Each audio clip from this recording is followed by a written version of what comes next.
Today I'm gonna continue where I left off last time. Let me see if I erase this. Yeah, I was too tired to keep going the last time reading the articles. Hopefully today is gonna be better. I already spent a bunch of time studying or watching a bunch of different videos. Then I went to some two discords, I think, and asked questions there in relationship to rollups and zero knowledge proofs. And then I got one answer, and the question was about whether or not the validator of a rollup can manipulate the transaction order through front-run users or perform sandwich attacks. And I still didn't got a lot of answers, but I got one answer that seems that the validator can't, but I forgot how it said it, but it's pretty much is as far as I know now, it's impossible. So there is this risk with rollups, but I'm not really sure if that's the case or not. I have to study a lot more to understand. I watched a couple of videos about the mathematics as well of rollups and watched really fast, so I get it, but now I'm trying to dive deeper and find everything that I can to understand what's going on. And I also found some articles here. I found this project, which comes from the Ethereum stuff. There are these 4 projects here and these generalized layers. And I think that's might be a good idea to study them if I have time, which probably I won't have time, but yeah. I also think I'm gonna start looking for jobs now. And we're gonna spend around probably 2 hours a day trying to look for blockchain jobs, and with the rest of the time continue to study everything that I can. And then there's this article that seems to be good about rollups, and yeah, I think that's about it. And then the other articles. So I think I'm gonna continue to read this and hopefully close one by one the tabs. They keep increasing endlessly as I study more stuff. There's a lot more stuff to study, but yeah, it's part of the game, I guess. And then things are changing really fast as well. But it seems that as far as my intuition goes right now, it seems that the proof for the rollups, for zero knowledge proof or the optimistic version, neither of them can prove the order of transactions, and even if they can, there's nothing that says that the person running the chain offside the main chain, which is the layer one. I don't see any reason why they wouldn't manipulate the transaction order because they can make a lot of money doing that, and it would be impossible to prove it, I think, unless they're fully transparent. So I think what's gonna happen probably is that some chains are gonna be private, but a lot of the chains are gonna be forced into being transparent because people with time will realize that this is what's happening because in Ethereum the manipulation happens, but it happens uh, based on a bunch of different people observing the chain, trying to exploit other people. So pretty much a bunch of hackers trying to front run other people or perform sandwich attacks. But then with the layer two, what's happening is that it's just this stuff is still going on, but it's centralizing the operation. Let's say. So whoever owns the chain can do whatever they want, I think. But uh, this brings me to another question, which is how the sharding and the Ethereum proof of stake, Ethereum 2, is going to change this dynamic of miner extractable value, which I'm very interested on as well, because of all these acts of front running and stuff like that. And I think it might be the case that the Ethereum 2 changes the game, and because of that, then it's not that bad for the rollups to have the control because the miner extractable value becomes different. But I still think that the front running stuff is kind of dangerous.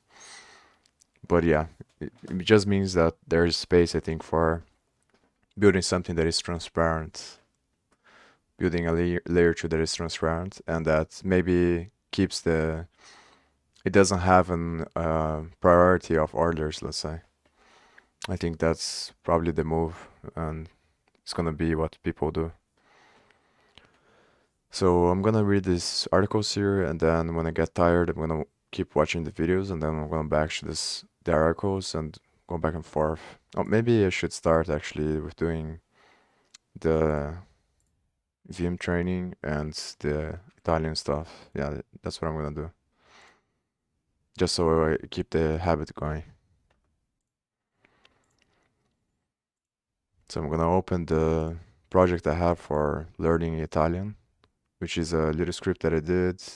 It's kind of like a web scraper, small, simple web scraper. It gets stuff from a website and puts on a data frame of the most frequent Italian words, and then it uses text-to-speech to reproduce the words. And I'm training the first 50 words. So I'm just gonna repeat the words in Italian and then go through the 50. And after that, I'm gonna train, I think, the Vim for 15 minutes on that shortcut full site. And I also think I'm gonna try to train the terminal simultaneously, because the only reason why I'm not training the Vim more than 15 minutes is because I think it's more efficient to go with spaced repetition instead of trying to do a bunch of repetitions in a day. You just don't retain the information the same way. So, but if I do the terminal after I do the Vim, then I think I can maximize the amount of stuff I can learn, because they are different things.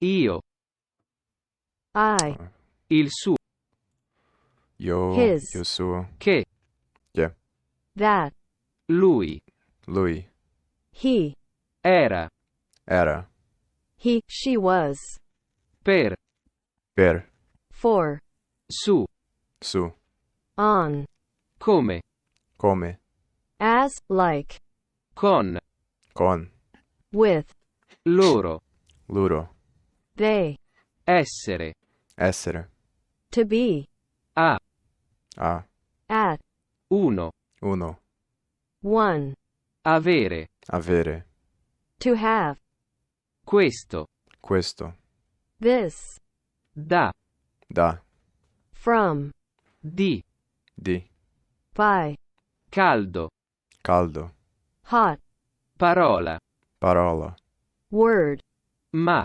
ma, but, cosa, cosa, what, alcuni, alcuni, some, è, is, quello, quello, that, voi, voi, you, place, o, o, or, aveva, aveva, had, il, il, the, di, di, of, a, a, to, e, and, un, un, a, in, in, in, noi, noi, we, lattina, latina, can, of soda, fuori, fuori, out, altro, altro, other, erano, erano, were, che, quale, che, quale, which, fare, fare, to do, make, loro, loro, there, tempo, tempo, time, se, se, if, volontà, volontà, will, come, come, how, detto, detto, said, un, un, an, ogni, ogni, each, dire, dire. tell, Yeah, nice. I think I'm also gonna share some videos that I watched that I think In this series, are I'm going to take a look at the interesting. patterns. Now, why is Oh, that our logic works? If this just lost I think it was 40 minutes on this one.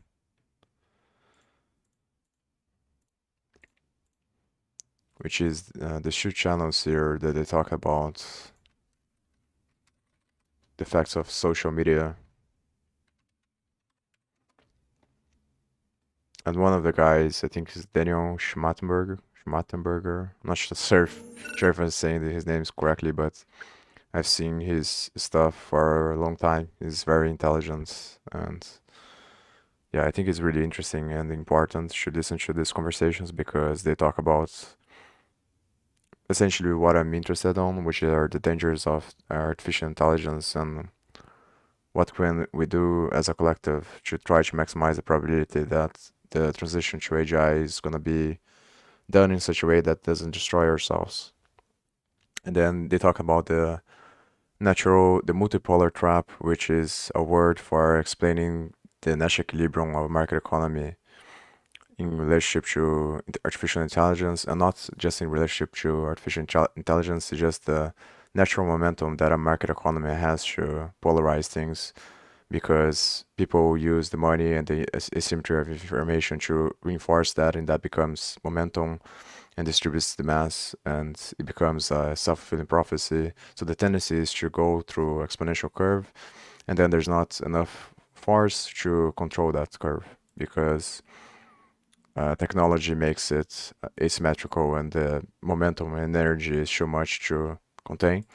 And then the natural tendency is the polarization, either too much control of one power that becomes authoritarian with time, which they talk about that it is what's happening in China, but I'm not really sure if that's the case. I think there are reasons to believe that that's the case, but I'm not informed enough to really know if that's what's going on. And then there's the other side, which is this decentralization, which becomes too chaotic because there's too much potential. So that's, I think, what's happening with cryptocurrencies or movements like that. But if you go too far on the decentralization route, there's no coordination and it becomes too chaotic and you can't control it. So there are both all of these people that are trying to find a way to get to the middle way, which should be something obviously in the middle where you have some control, but at the same time it's careful enough that you don't become authoritarian. And it's extremely complex, and there's a bunch of stuff involved. So this is one channel. The other one I think is that I was listening to the conversations as Parallax. Oh, and this one that he also talks about how social media changes creators because it's changing everyone by default. Because even if you don't watch social media, other people are watching social media, and there's the perception of reality gets distorted, and then they become the portals of information for you. So essentially, everyone is being manipulated by the algorithm, even the people that are making them, because you can't escape it.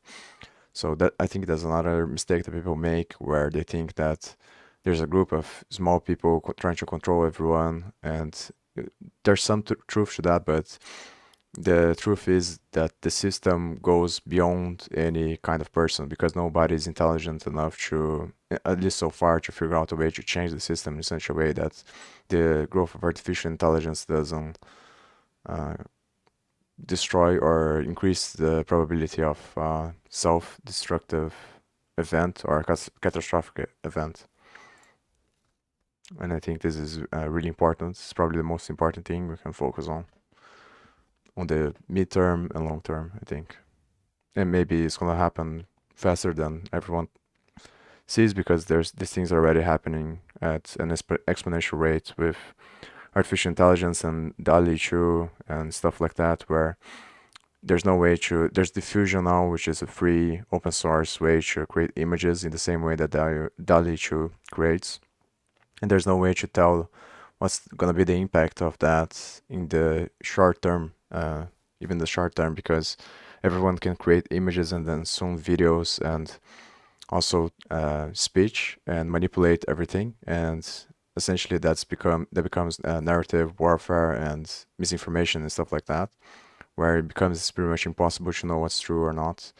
And I think nobody has a concrete answer for that yet. And this is the other one that I watched, which I think is really good. Specifically, this one. Uh, I haven't heard of this guy, but he seems pretty intelligent, and the stuff that he was saying makes a lot of sense. So,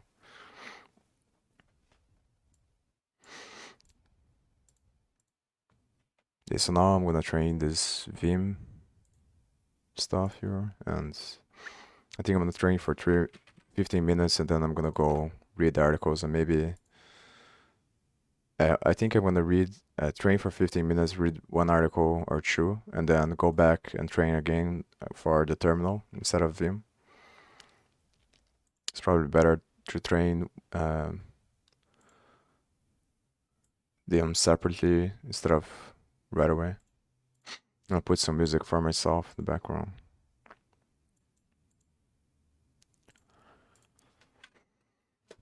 I'm trying to move faster to the Vim stuff, the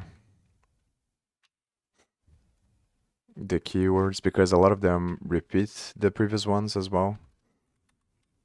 So I think I might be able to learn faster if I move faster through the levels. But I'm not sure if it gets through too many new ones and I can't get all of them right, then I'll go back.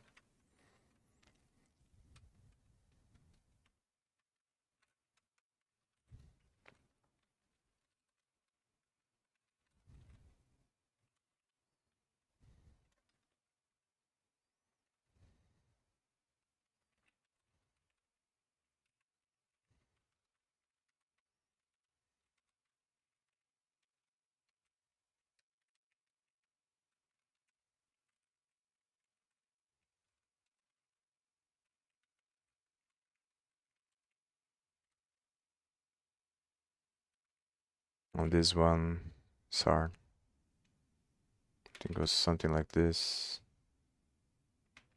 Yeah, there we go.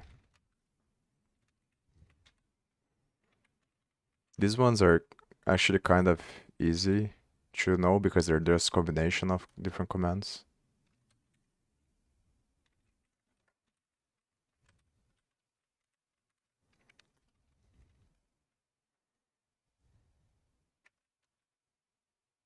Oh,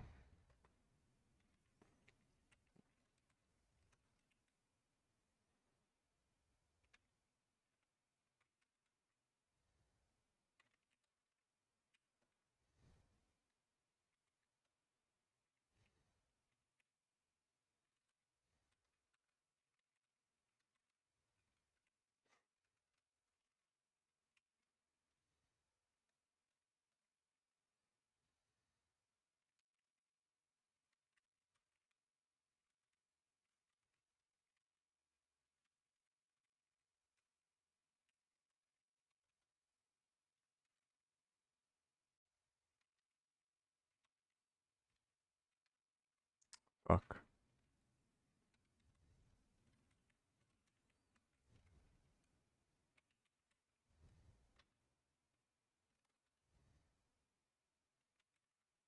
Oh, I was confused as well.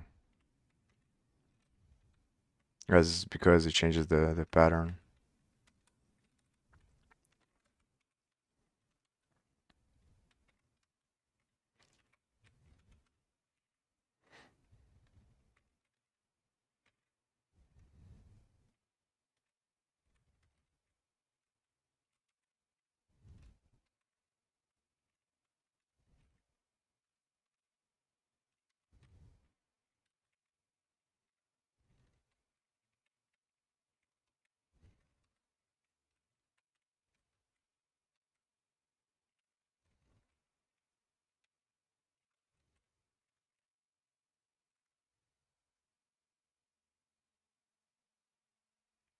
Each other.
think I'm gonna test this already.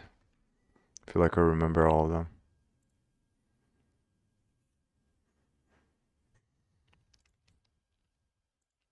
There's one of them that I'm not being able to do, which is the reverse of one of them, which is the semicolon, because my keyboard is Portuguese or Brazilian keyboard.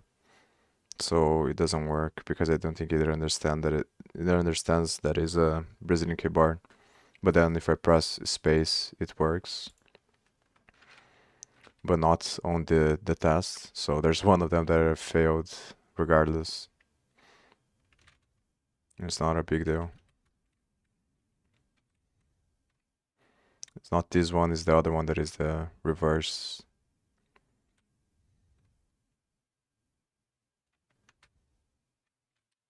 Oops.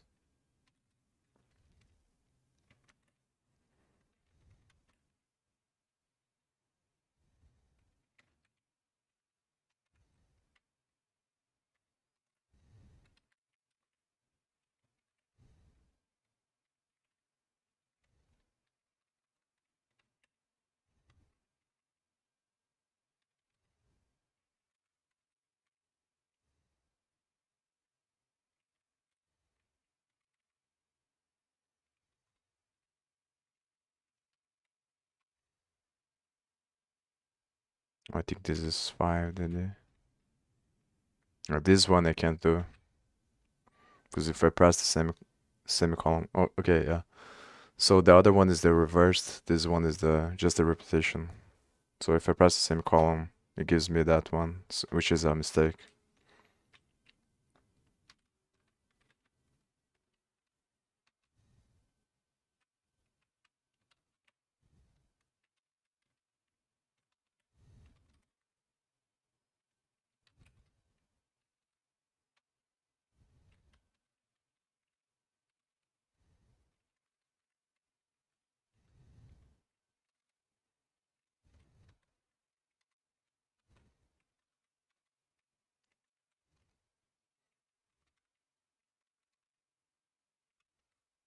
There we go.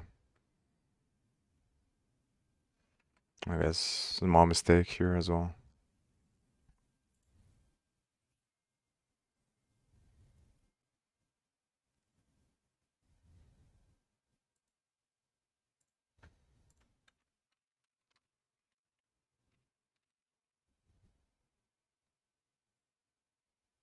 I guess this is a semicolon. No dot. I think I'm gonna have to do this one in the beginning.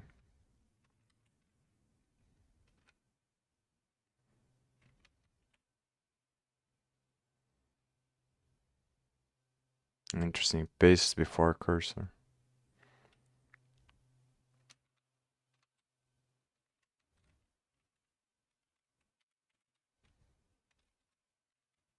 Oops.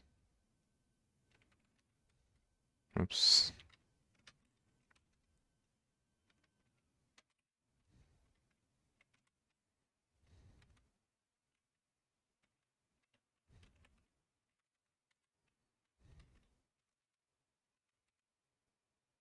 Control Z. Hmm.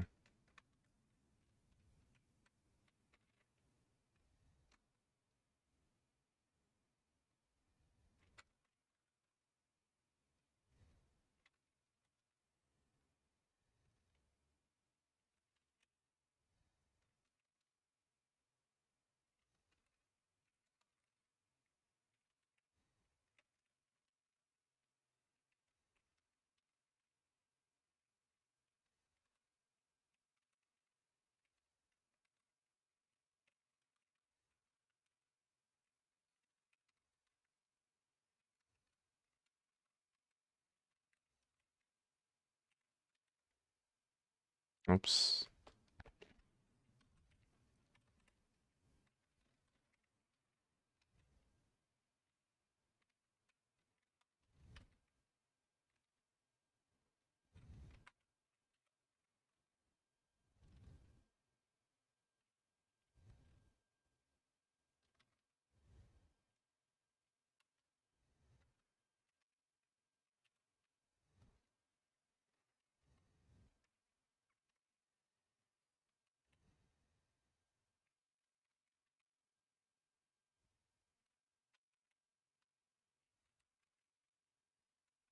And this one's not very difficult as well.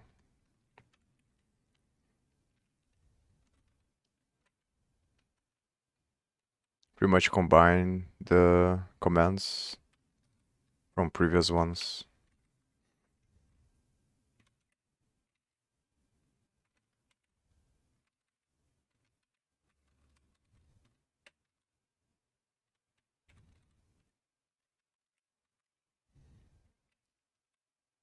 Oh, I guess U is for when you wanna undo, and then the other one is for when you wanna redo. That's a little confusing.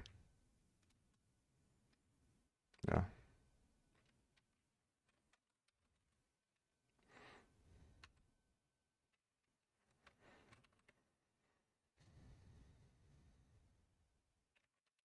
The only problem is gonna be seeing if I can do this while I'm coding, if I can remember this stuff. Not sure how well I'm gonna be able to do that. But at least it's gonna be more on my mind, what I can do. So I won't have to look it up. Just have to think about.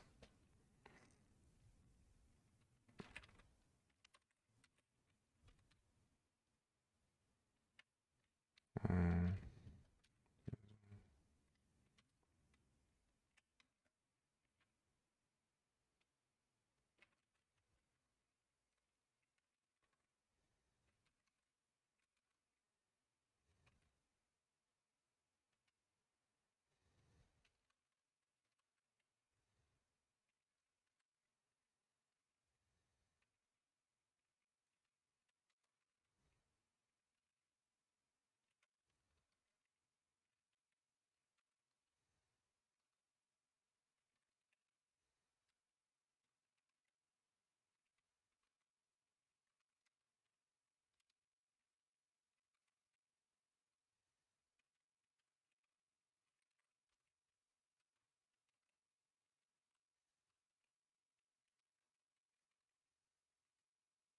oops.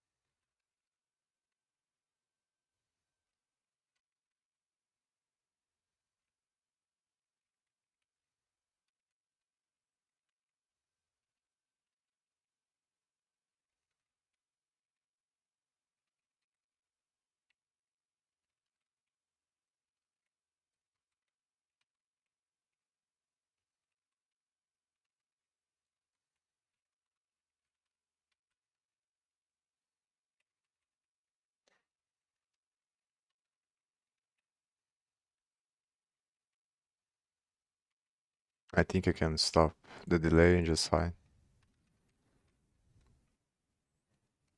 Repeat last change. And this one I don't remember. I think it's the dots. Yeah, there we go. Do a few more and then I'll stop.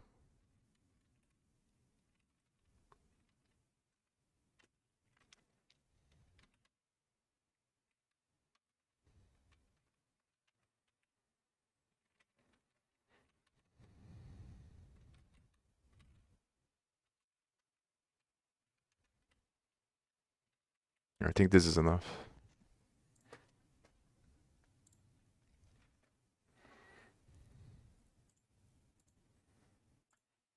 So now I'm gonna read this stuff, and then I'll go back and do the terminal one. Off-chain scaling. Off-chain solutions are implemented separately from Layer 1 mainnet. They require no changes to the existing Ethereum protocol. Some solutions known as Layer 2 solutions derive their security directly from Layer 1 Ethereum consensus, such as optimistic rollups, zero-knowledge rollups, or state channels.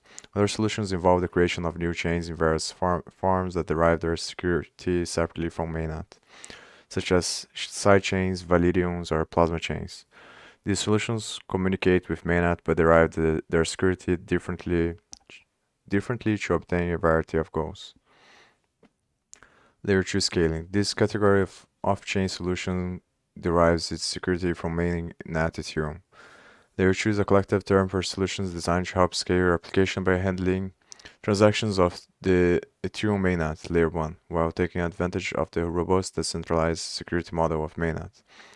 Transaction speed suffers when the network is busy, making the user experience poor for certain types of dApps.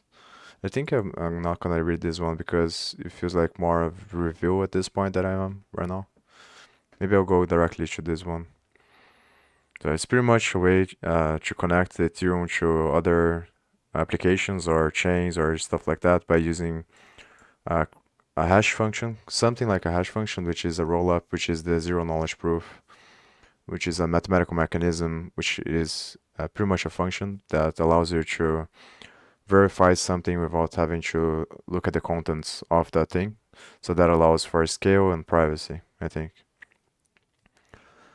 Rollups perform transaction execution outside layer 1, and then the data is posted to layer 1 where consensus is reached. As transaction data is included in layer 1 blocks, this allows rollups to be secured by native Ethereum security. There are two types of rollups with different security models. Optimistic rollups assumes transactions are valid by default and only runs computation via fraud proof in the event of challenge. More on optimistic rollups. Zero knowledge rollups runs computation off chain and submits a validity proof to the chain. So far, from what I've seen, it looks like this one is probably the better option. So it's probably the one that everyone's going to be gravitating towards, but this one is the one that was used before the most because this one wasn't ready for some reason.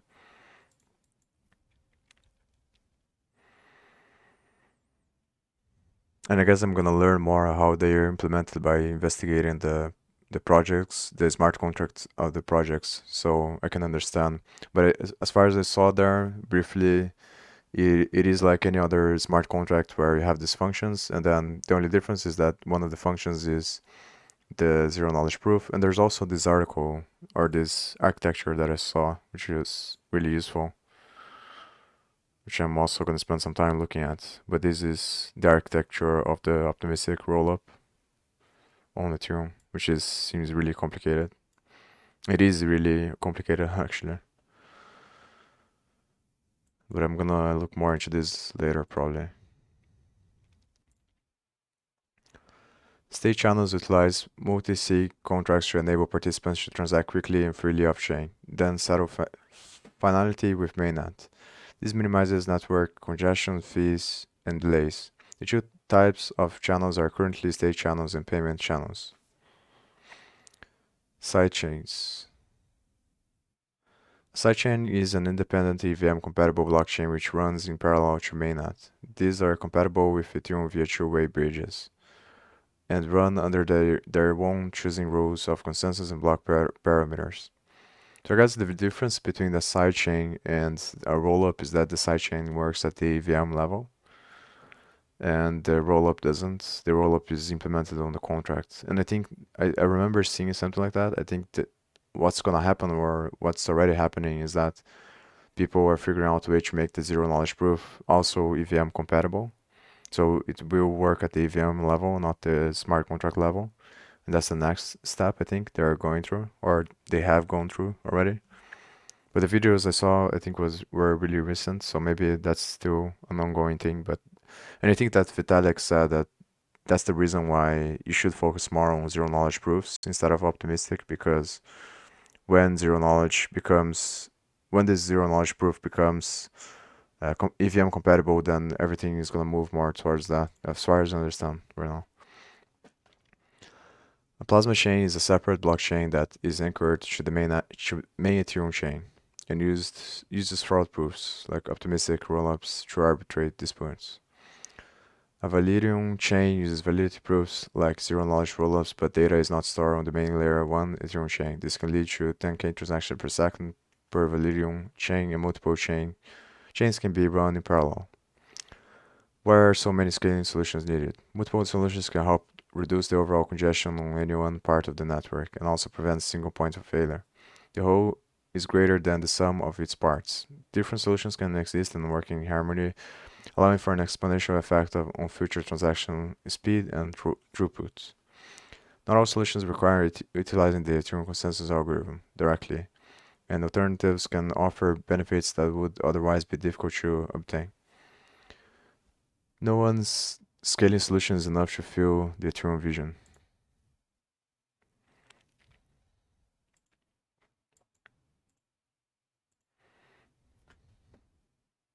And the technology behind it, make sure you subscribe to my channel. You can also consider supporting us on Patreon and joining our DeFi community. Ethereum scaling has been one of the most discussed topics pretty much since the time when the network launched. The scaling debate always heats up after a period of major network congestion. One of the first periods like this was the 2017 crypto bull market, where infamous CryptoKitties, together with ICOs, were able to clock up the entire Ethereum network, causing a major spike in the gas fees. This year, the network congestion came back even stronger, this time caused by the popularity of DeFi and yield farming. There were periods of time when even gas fees as high as 500 plus Gwei would not get your transaction verified for a while. When it comes to scaling Ethereum or blockchains in general, there are two major ways of doing it. Scaling. I think I'm not gonna probably watch this video already, to be honest. I watched a bunch of different videos before streaming today. Yeah, next one. Otherwise, I'm gonna keep opening a bunch of them. Oh, these are some of the Discord rooms. I think I entered this one, and then I think the admin from this Discord recommended me to another one, which I also got in. But the other ones, these ones I didn't get in. Or maybe I'll do that actually after I stream. I think she recommended me to this one, but I'm not really sure. But I asked the question on both of them.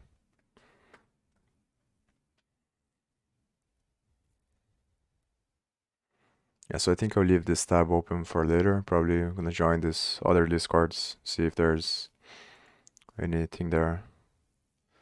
I don't like to be part of a bunch of Discords because I usually end up not opening them because there's too much information.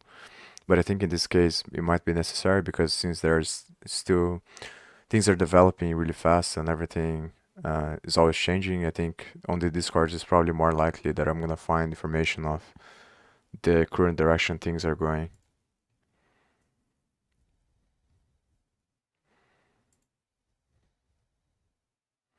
This is another page from the thing, so we'll close this one.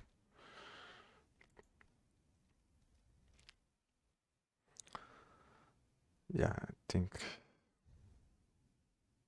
Ethereum places limits on block times, the time it takes to produce new blocks, and block sizes, the amount of data contained per block denominated in gas. Conversely, sidechains often adopt different parameters, such as faster block times and higher gas limits, to achieve high throughput, fast transactions, and low fees. While this has some benefits, it has critical implications for network decentralization and security. Block parameters like fast block times and big block sizes increase the difficulty of running a full node, leaving a few supernodes responsible for securing the chain, such as scenario the possibility of validator exclusion or a malicious takeover of the chain increases, which is the thing that I was talking about with the front running and things like that, because I think the trend on Ethereum is also that, which is node runners, people that are mining. This was a couple of months ago. I'm not sure if that's still going on now or is gonna go on with the Ethereum 2. But miners start colluding because they can make a lot of money by manipulating the order of the transactions and by getting miner extractable value. So, and also you have mining pools, which is because not everyone has the power to mine on their own because it requires too much computational power to be able to get the blocks. Then mining pools are created, and then that centralizes the power as well. And I think that's not a problem with Ethereum, it's just the nature of the market economy and the stuff that I was talking about before with Daniel Schmattberger and the other guys there, where you can't escape because you're always, even if you try to decentralize, it's not going to be decentralized because you're still under the rules of the market economy. And the natural consequence of the market economy is for things to centralize over time and to become exponential curve because of this effect that it has. And I think this is just a law of nature that human beings emulate through the market economy. But I think the only way to solve this is not with cryptocurrency, but is trying to create a system that is capable of regulating the market economy while simultaneously not being careful to not become an authoritarian regime of where everyone has, or a very small group of people have all the control and the power. There's also another podcast that I was listening to on Joe Rogan that I thought was really interesting, but I forgot the name of the guest. But they pretty much speak about this. Yeah, the guy talked about how the governments have a program called Pegasus too, which pretty much can hack anyone's phone if they have your phone number, and you don't even need to open anything. It just hacks automatically. And I think that's the direction it's probably gonna go, where all the information we have is not gonna be private, and there's no way to escape it. Everyone is gonna have access to the information of everyone else, which leads to a bunch of different complications as well. While this has some benefits, it has critical implications for network decentralization and security. Block parameters like fast block times and block sizes increase the difficulty of running a node. Okay. For blockchains to scale without harming decentralization, running a node must be open to everyone. I think I read that already.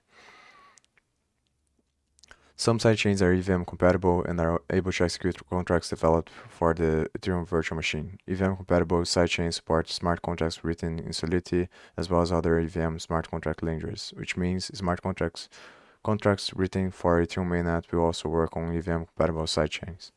This means if you want to use your dApp on a sidechain, it's just a matter of deploying your smart contract to this sidechain.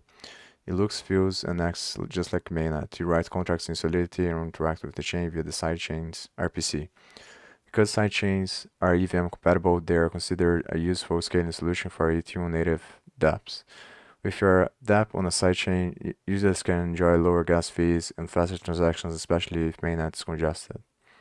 However, as explained previously, using a sidechain involves significant trade-offs. Each sidechain is responsible for its security and doesn't inherit Ethereum's security properties.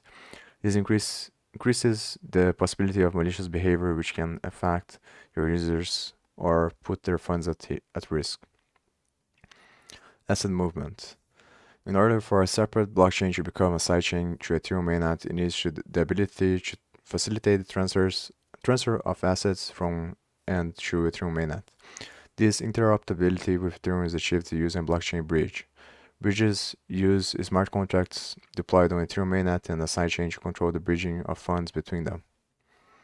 Yes, I guess they work by minting and mining NFTs on the bridge, as far as I've saw there, but I'm not really sure.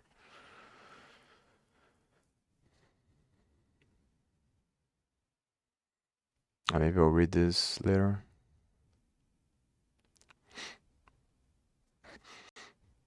I guess the best way instead of reading this is probably looking at the projects themselves, so I can read the contracts and understand. It's gonna be really helpful if I can find something like this for everything, because then I can open this on the side on the second monitor and then go over the contracts while looking at this, trying to see if I can understand the design of the thing in practice.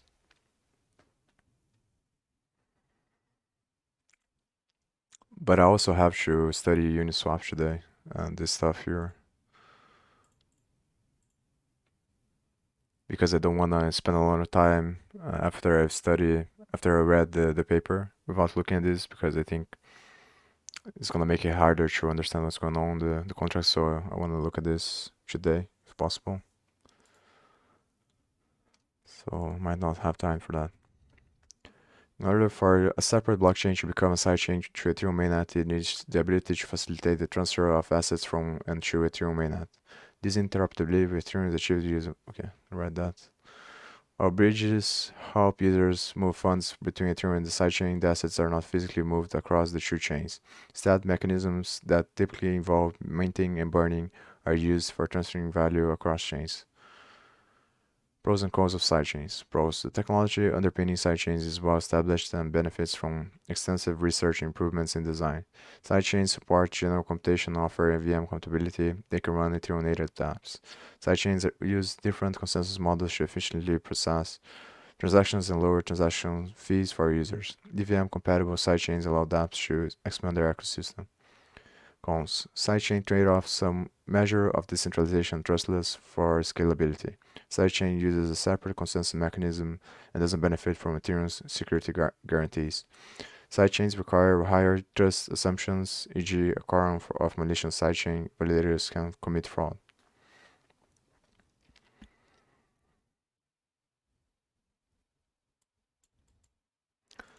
Use sidechains. Multiple projects provide implementations of sidechains that you can integrate into your dApps. Okay, Polygon scale for the reading. We'll close this one.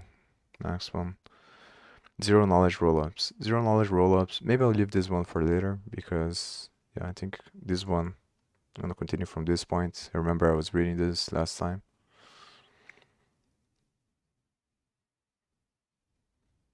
Censorship resistance. Optimistic rollups also rely on Ethereum for censorship resistance. In an optimistic rollup, a centralized entity, the operator, is responsible for processing transactions and submitting rollup blocks to Ethereum. This has some implications.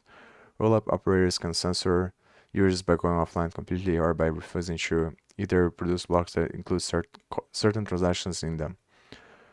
Rollup operators can prevent users from withdrawing funds deposited in the rollup contract by withholding state data necessary to Merkle proofs of ownership. Withholding state data can also conceal the rollup's state from users and prevent them from interacting with the rollup. Optimistic rollups solve this problem by forcing operators to publish data associated with state updates on Ethereum.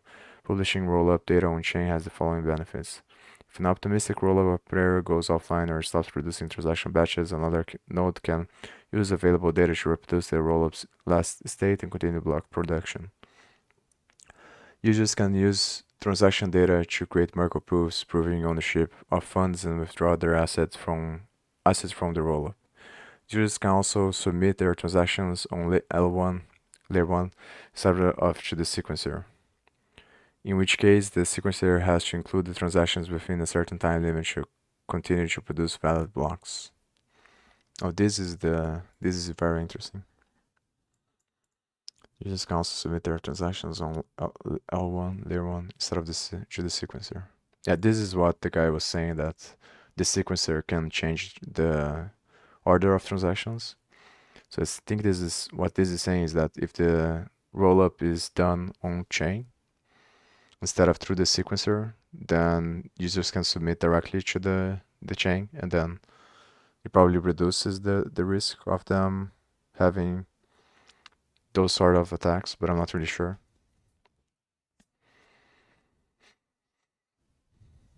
To continue to produce blocks. I don't understand really well, actually.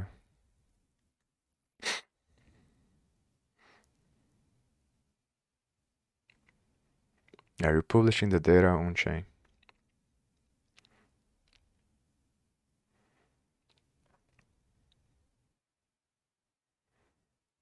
But don't you need to be the validator to go through the sequencer to publish the data in the first place?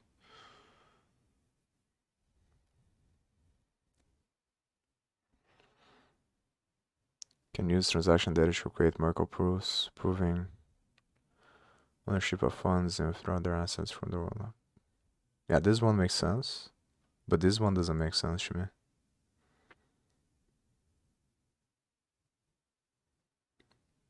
I guess I need to understand the sequencer more. Maybe I'll write down somewhere.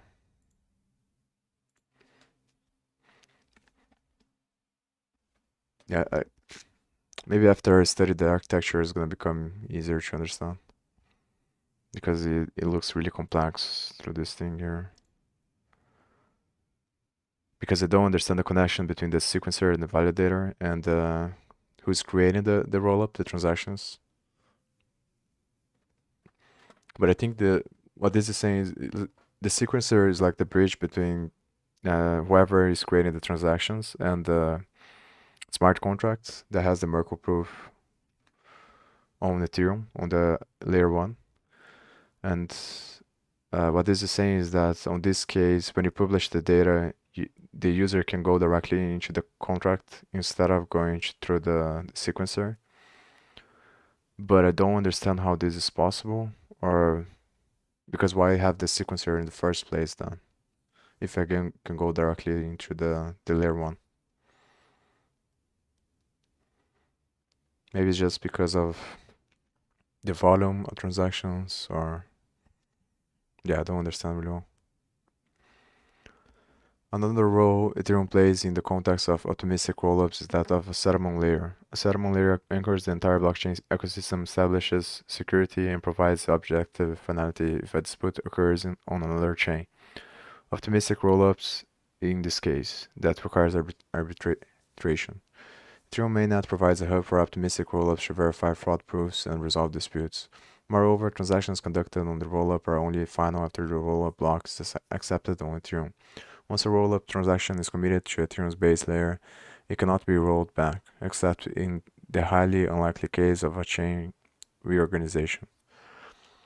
How do optimistic rollups work? Transaction execution and aggregation. Users submit transactions to operators, which are nodes responsible for processing transactions on the optimistic rollup, also known as a validator or aggregator. The operator aggregates transactions, compresses the underlying data, and publishes the block on Ethereum.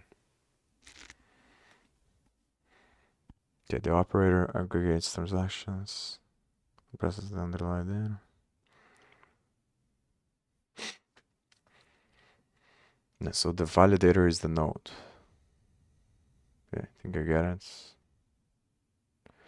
Although anyone can become a validator, optimistic rollup validators must provide a bond before producing blocks, much like a proof of stake system. This bond can be sieged if the validator posts an invalid block or builds on an old but invalid block, even if their block is valid. This way, optimistic rollups utilize crypto-economic incentives to ensure validators act honestly.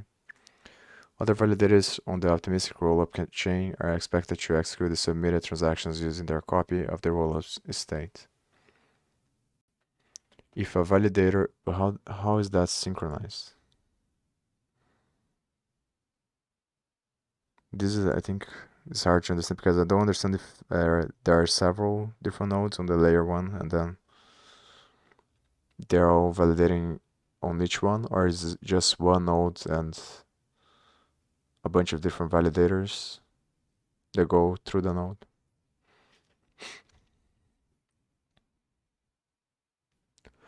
If a validator's final state is different from the operator's proposed state, they can start to challenge and compute a fraud proof. Oh, okay. I think I kind of get it.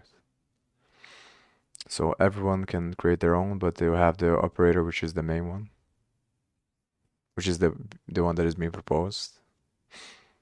And then if the fraud proof doesn't passes, then the thing is invalid. Some optimistic rollups may forego a permissionless validator system and use a single sequencer to execute the chain. Like a validator, the sequencer processes transactions, produces rollup blocks, and submits rollup transactions to the L1 chain Ethereum. The sequencer is different from a regular rollup operator because they have greater control over the ordering of transactions. Sequencer is different from a regular rollup operator because greater control. Also, the sequencer has priority access to the rollup chain and is the only entity authorized to submit transactions to their own chain contract. So the sequencer is kind of like the guard, and then the validators is kind of like the replication of another chain, but it's not exactly like another chain. It's just whoever wants to make transactions, and the reason why they are not gonna make fake transactions is because they're always gonna check for each other by computing this fraud proof, because there are economic incentives to do that. And that's the reason why the sequencer can manipulate the transactions and gain MEV and front run and sandwich attacks and things like that. But I still don't understand the stuff that I just read there about how the user can directly go to the layer if the rollup data is on chain. I don't understand that. Transactions from non-sequencer nodes or regular users are simply queued up in a separate inbox until the sequencer includes them in a new batch. Submitting rollups blocks to Ethereum. As mentioned, the operator of an optimistic rollup bundles off-chain transactions into a batch and sends it to Ethereum for notarization. This process involves compressing transaction-related data and publishing it on Ethereum as call data. Call data is a non-modifiable, non-persistent array in a smart contract that behaves mostly like memory. While call data persists on-chain as part of the blockchain's history logs, it is not stored as part of Ethereum's estate. Because call data does not touch any part of Ethereum's state, it is cheaper for storing data on-chain. So it just stores the logs, but not the state. Think I get it. Drink some water.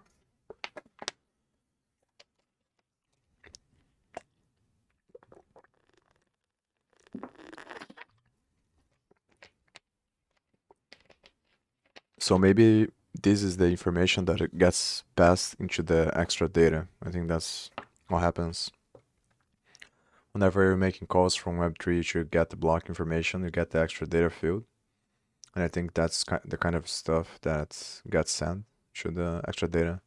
There's also a field called logs something, logs bloom or something like that. Maybe it also gets passed into that field. So maybe that's how you check if for that's how you see the blocks that have this kind of data into them, the layer 2 data, probably. The call data keyword is also used in Solidity to pass arguments to a smart contract function at execution time. Call data identifies the function being called during a transaction and holds inputs to the function in the form of an arbitrary sequence of bytes. In the context of optimistic rollups, call data is used to send compressed transactions data to the on-chain contract. The rollup operator adds a new batch by calling the required function in the rollup contract and passing the compressed data as function arguments. Using call data reduces user fees since most costs that rollups incur come from storing data on-chain. Here's an example of a rollup batch submission to show how this concept works. The sequencer invoked the append sequencer batch method and passed the compressed transaction data as inputs using call data. I think I understand how it works. Don't understand fully, but it's getting more and more clear as I read more stuff and think about it. It's not actually not that hard to understand. It's just that there's a lot of stuff and things are changing so fast. This is what makes it hard because once you're done with something, then it feels like there's 10 other things to look at.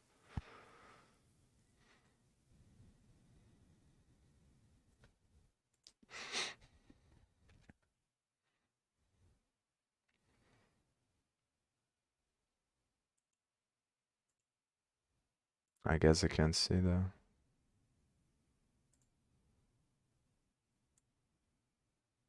contracts.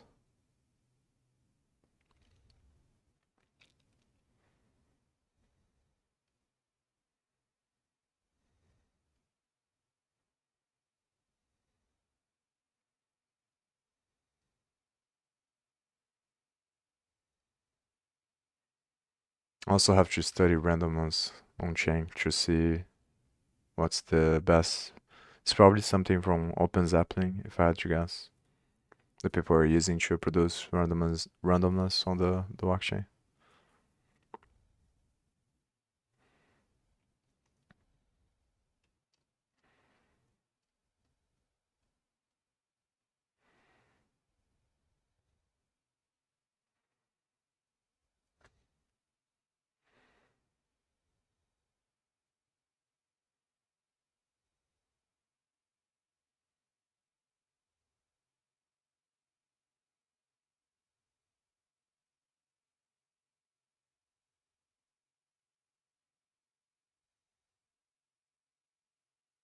I guess this is the contract that is responsible for the rollup, I think.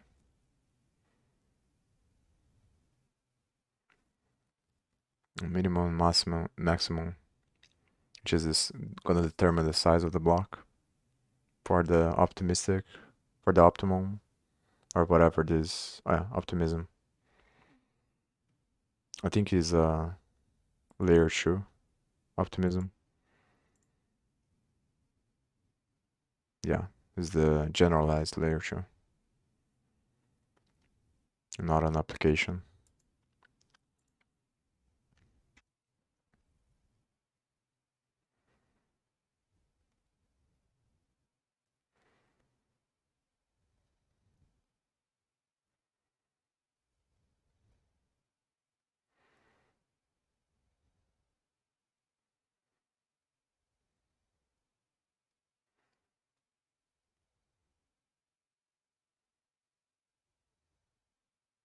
And this also makes me think, makes me have another question. But I guess so. The question is what happens if someone dies? The person that is the sequencer that is responsible to making the bridge between the transactions and the chain. What if someone dies or if their wallet is lost?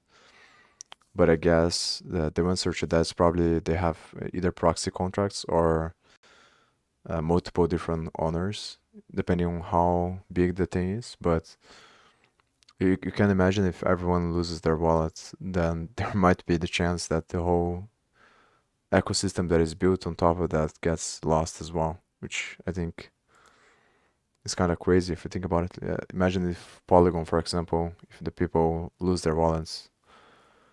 Polygon is a sidechain, but it's the same kind of point where because I imagine that only certain people can call the functions. And the difference is that on a normal organization, you would just pass the ownership to other people and according to the law and the circumstance. But then when it comes to smart contracts, you can't really do that because it's eternal. But I guess people would find a way because you probably can create other contracts and then just redirect everyone through the other contracts.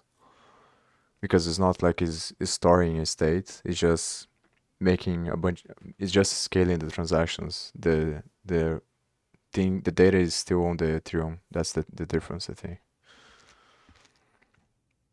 And it was the thing that it was talking about before there, where when you put the data, it's exactly this case that I was describing.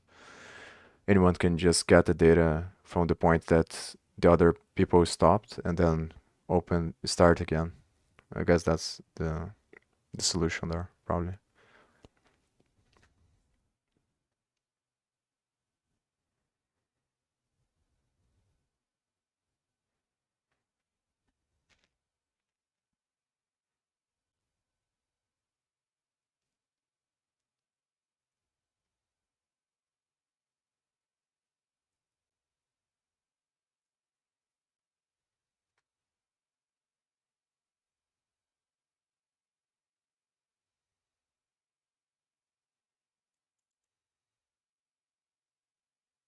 I think I'm gonna continue. I'll look at this later.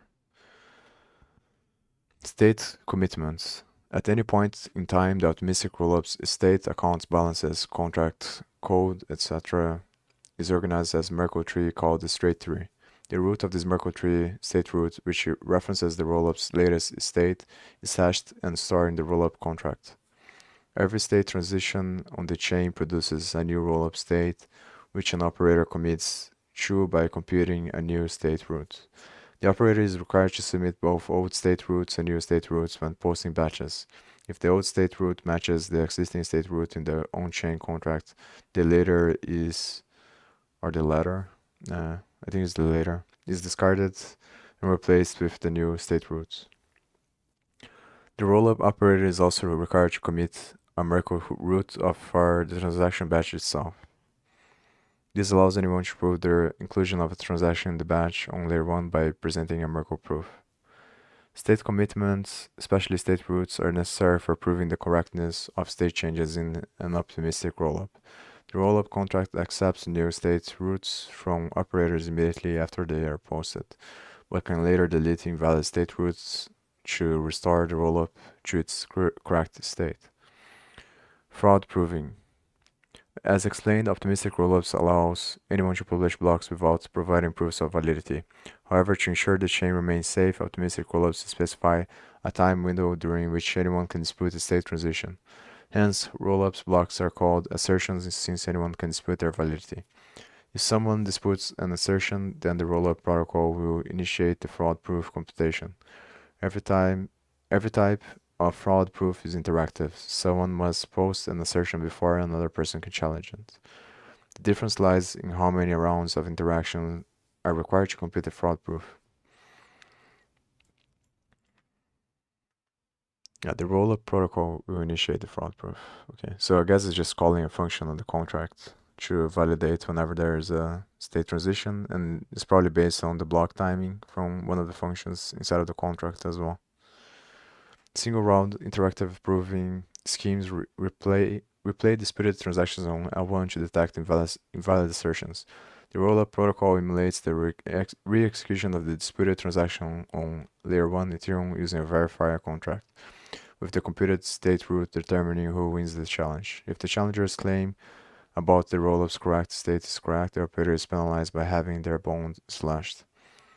However, re-executing transactions on layer 1 to detect fraud requires publishing state commitments for individual transactions and increases the data rollups must publish on-chain. Replaying transactions also incurs significant gas costs. For these reasons, optimistic rollups are switching to multi-round interactive proving, which achieves the same objective, i.e., detecting valid rope-letter operations with more efficiency. Also, another question that came to my mind is what happens if the operator loses all their bond, or what happens if they want to withdraw their bond because I mean, yeah, for whatever reason, maybe you don't wanna, maybe it's a dying chain layer or whatever. People wanna close it or whatever the case may be. What happens then? Does the bond stay forever there, and there's nothing you can do to withdraw, or so that's another question to think about. Because I think with proof of stake, everyone can you submit, but you have a timeline, and then you can withdraw. So maybe it's the same logic there, where you have a minimum time and then you can withdraw. But then, yeah, maybe you can keep renewing the stuff if you still want to keep the chain going. Once you set a time like 5 years, and then once the time approaches, you can just call a function to renew the time again in case you want to do that, or you don't renew it and just the layer is over. It's probably something like that. Multi-round interactive proving. Multi-round interactive proving involves a back and forth protocol between the asserter and challenger overseen by an L1 verifier contract, which ultimately decides the line party. After an L2 node challenges an assertion, the asserter is required to divide the disputed assertion into two equal halves. Which each individual assertion in this case will contain as many steps of computation as the other. The challenger will then choose what assertion he wants to challenge. The dividing process, called a bisection protocol, continues until both parties are disputing an assertion about a single step of execution. At this point, the L1 contract will resolve the dispute by evaluating the instruction and its result to catch the fraudulent party. The asserter is required to provide a one-step proof verifying the validity of the disputed single-step computation. If the asserter fails to provide the one-step proof of the L1 verifier deems the proof invalid, they lose the challenge. Or the one verify. Some notes about this type of fraud proof. Multi-round interactive fraud proving is considered efficient because it minimizes the work the L1 chain must do in dispute arbitration. Instead of replaying the entire transaction, the L1 chain only needs to re-execute one step in the rollup's execution. Bisection protocols reduce the amount of data posted on chain. No need to publish state commits for every transaction. Also, optimistic rollup transactions are not constrained by Ethereum's gas limit. Conversely, optimistic rollups re-executing transactions must make sure an L2 transaction has a lower gas limit should emulate its execution within a single Ethereum transaction. Part of the malicious asserters blonde is awarded to the challenger, while the other part is burned. The burning prevents collusion among validators. If two validators collude to initiate bogus challenges, they will still forfeit a considerable chunk of the entire stake. Multi-round interactive proving requires both parties, the asserter and the challenger, to make moves within the specified time window. Failure to act before the deadline expires causes the defaulting party to forfeit the challenge. Yeah, this can also have a lot of downsides as well. I'm already getting tired of reading, so I think I will try to push through it until the end of this page, and then go back to training the Vim, and then catch some breath, and then go back to the zero knowledge stuff,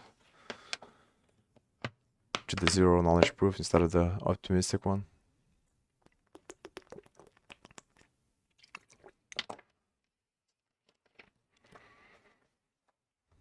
And if I get too tired doing that, then I'll probably read quietly. Why fraud proofs matter for optimistic rollups. Fraud proofs are important because they facilitate trustless finality in optimistic rollups. Trustless finality is a quality of optimistic rollups that guarantees that a transaction, so long as it's valid, will eventually be confirmed. Malicious nodes can try to delay the confirmation of a valid rollup block by starting false challenges.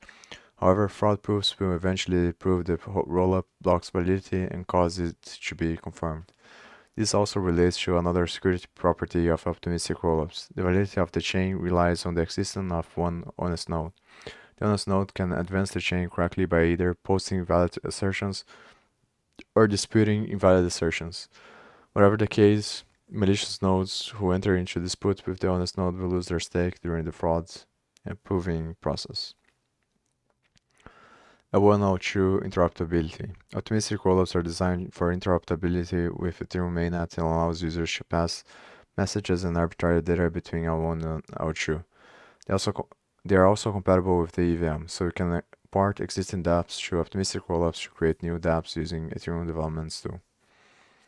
Asset movement. Entering the rollup. Choose an optimistic rollup users deposit ETH, ERC20 tokens, and other accepted assets in the rollup's bridge contract on L1.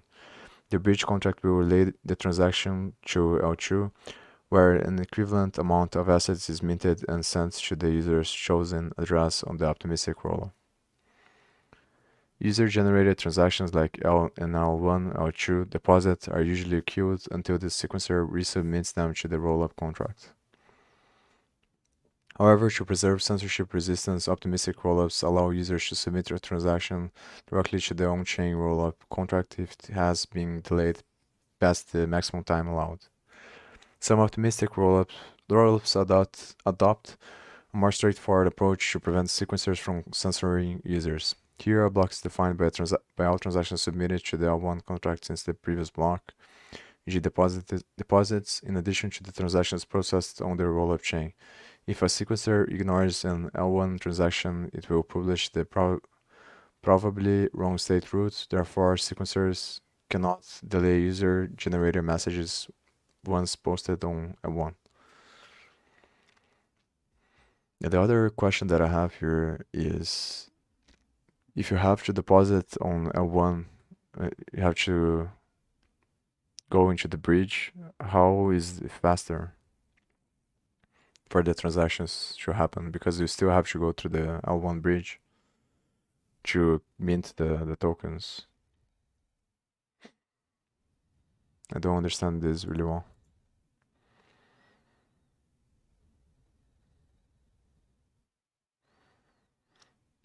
Because at least I guess I haven't used any rollup. I just used Polygon, which is a sidechain, so it's different.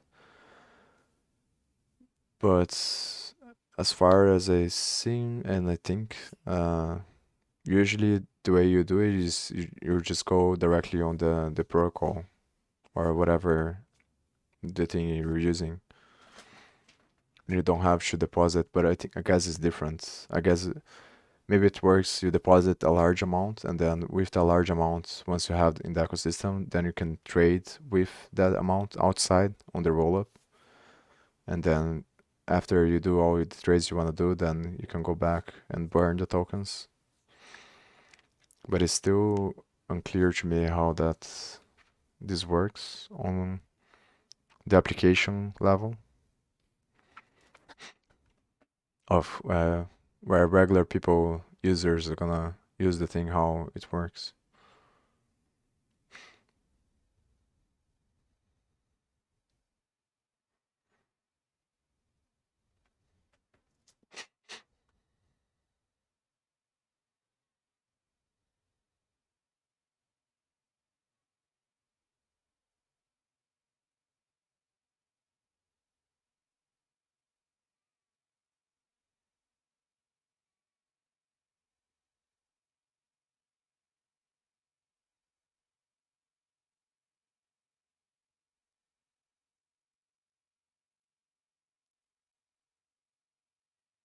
Exiting the rollup. Withdrawing from an optimistic rollup to Ethereum is more difficult owing to the fraud proving scheme. If a user initiates an true L1 transaction to withdraw funds is crawled on L1, they must wait until the challenge period, lasting roughly 7 days, elapses. Nevertheless, the withdrawal process itself is fairly straightforward. After the withdrawal request is initiated on the L2 rollup, the transaction is included in the next batch, while the user's assets on the rollup are burned. Once the batch is published on Ethereum, the user can compute a Merkle proof verifying the inclusion of their exit transaction in the block. Then it's a matter of waiting through the delay period to finalize the transaction on L1 and withdraw funds to mainnet. To avoid waiting a week before withdrawing funds to Ethereum optimistic rollups, users can employ a liquidity provider LP. A liquidity provider is, oh, that's the solution. So instead, oh, I guess I understand now what happened. What's happening? So in order to deal with the stuff that I was talking about, you just use the liquidity provider.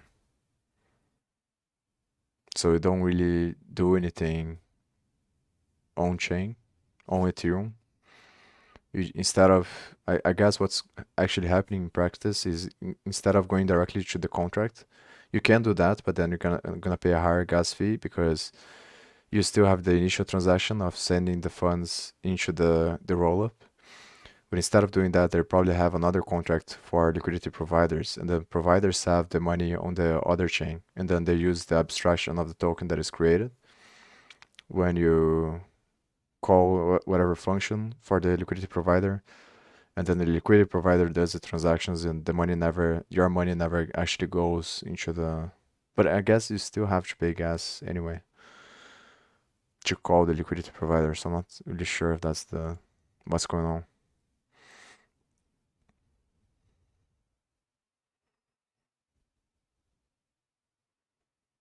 And it's also an interesting question when it comes to sidechains as well, how it works on that. And I understand it's different, but how is it possible that you pay lower gas fees when you're making transactions on Polygon, for example? I guess in that case, it makes sense because you're interacting with a different blockchain entirely, and they're all communicating through the bridge, so it's a different thing.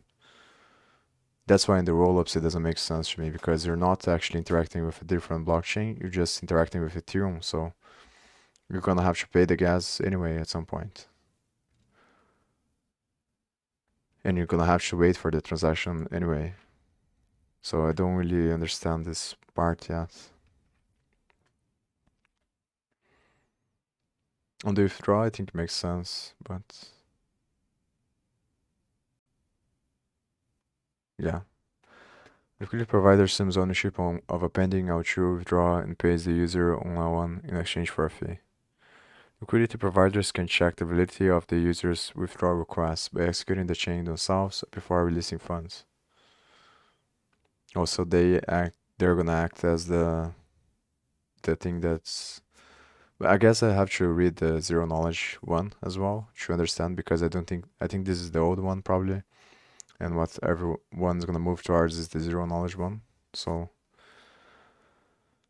before I even think about these questions, I need to read the other one entirely, I think. This way they have assurances that the transaction will be confirmed eventually, trustless finality.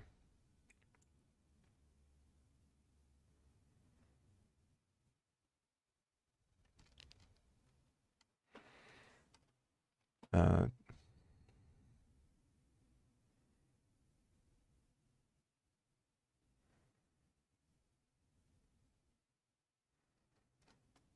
yeah, I guess I never used one, so I don't really know really well how it works.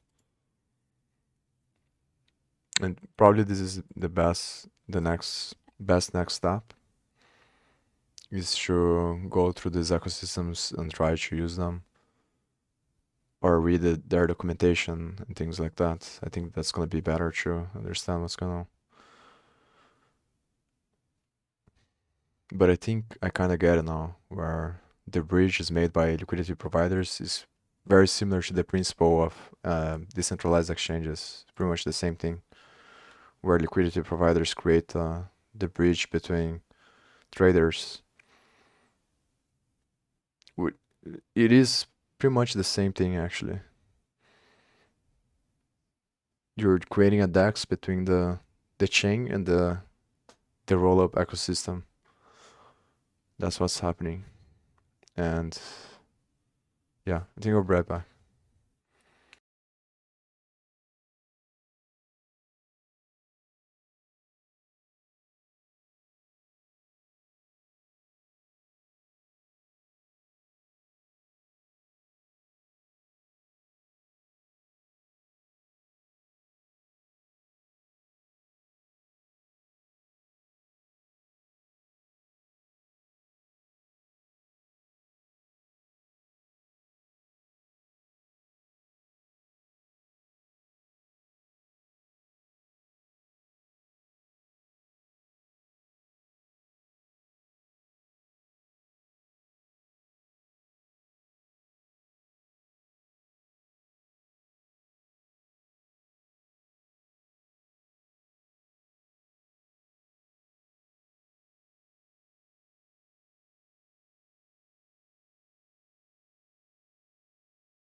I'm back. EVM compatibility. For developers, the advantage of the optimistic rollups is their compatibility, or better still, equivalence. If the Ethereum virtual machine with the Ethereum virtual machine. EVM compatible rollups comply with specifications in the Ethereum yellow paper and support the EVM at the bytecode level. EVM compatibility in optimistic rollups has the following benefits. Developers can migrate existing smart contracts on Ethereum to optimistic rollup chains without having to modify code bases extensively. This can save development teams time when deploying Ethereum smart contracts on Layer 2. Developers and project teams using optimistic rollups can take advantage of Ethereum's infrastructure. This includes programming languages, code libraries, testing tools, client software, deployment infrastructure, and so on.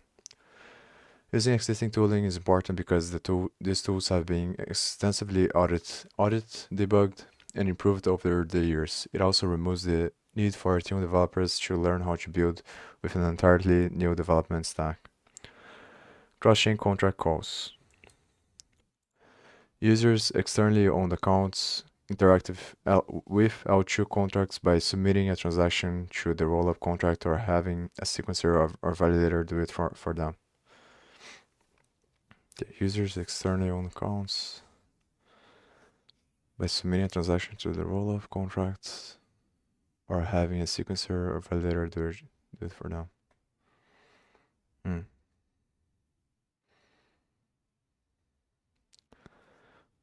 Oh, let me see. Understand this. I'm going back to the point that I was talking about earlier of how it works, the bridge between the two. I'm having some difficulty understanding because if they're going, in my mind, if they're going to interact with Ethereum, then it doesn't make a lot of sense for one transaction because they're still paying the gas to interact with Ethereum. It makes sense if we're gonna do a bunch of different transactions. And I guess that's where the liquidity provider goes into place, but then how does that work? I don't understand that really well. Optimistic rollups also allow contract accounts on Ethereum to interact with L2 contracts using bridging contracts to relay messages and pass data between L1 and L2. This means you can program an L1 contract on Ethereum mainnet to invoke functions belonging to contracts on an L2 optimistic rollup.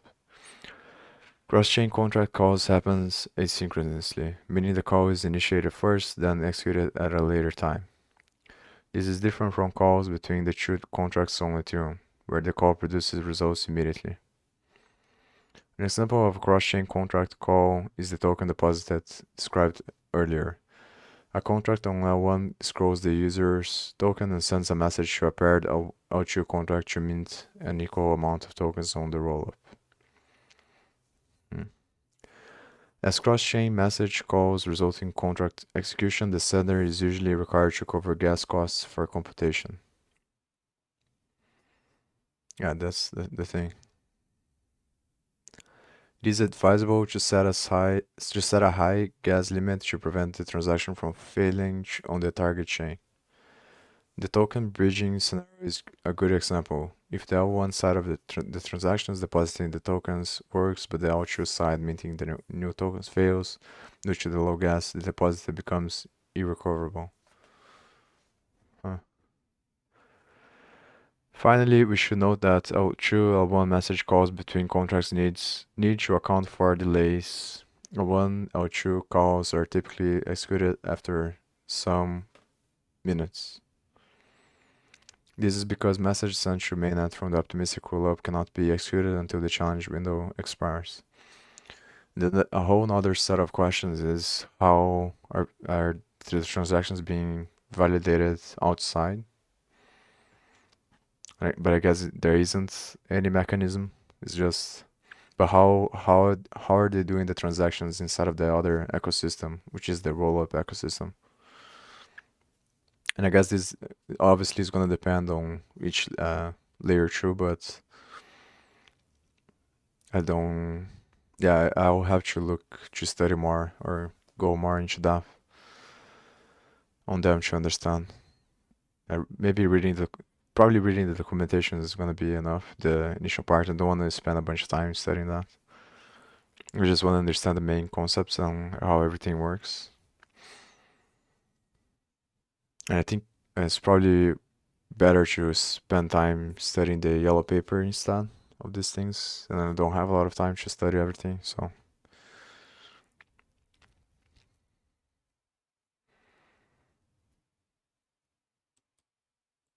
I'm always at the point, maybe not almost, maybe it will take me some time, but I think in 1 or 2 months maybe I'll have the hardware for running my own node, and then I'm trying to think about how long do I have until then studying these things, because once I get the hardware, then I'm gonna shift the focus, I think. But I guess it's a good thing that I'm not getting it right now, because then I can study all of this stuff, and then once I get it, then I'll be able to know much better what kind of information to look for. But I still have to study the Rust stuff as well on how to optimize the data analysis part, and studying the polars library. How do optimistic rollup fees work? Optimistic rollups use a gas fee scheme, much like Ethereum, to denote how much users pay per transaction. Fees charged on optimistic rollups depends on the following components. State right. Optimistic rollups publish transaction data in block headers consisting of the previous block header hash, state root, batch root, to Ethereum as call data. The minimum cost of an Ethereum transaction is 21,000 gas. Optimistic rollups can reduce the cost of writing the transaction to L1 by batching multiple transactions in a single block, which amortizes the 21 gas over multiple user transactions. Call data. Beyond the base transaction fee, the cost of each state write depends on the size of the call data posted through L1. Call data costs are currently governed by EIB 1559, which stipulates a cost of 16 gas for non-zero bytes and 4 gas for 0 bytes of call data, respectively. To reduce user fees, rollup operators compress transactions to reduce the number of call data bytes published on Ethereum. L2 operator fees. This is the amount paid to the rollup nodes as a compensation for computational costs incurred in processing transactions. Much like miner fees on Ethereum, rollup nodes charge lower transaction fees since L2s have higher processing capacities and aren't faced with the network congestions that force miners on Ethereum to prioritize transactions with higher fees. Optimistic rollups apply several mechanisms to reducing fees for users, including batching transactions and compressing call data to reduce data publication costs. You can check the L2 fee tracker for a real-time overview of how much it costs to use Ethereum-based optimistic rollups.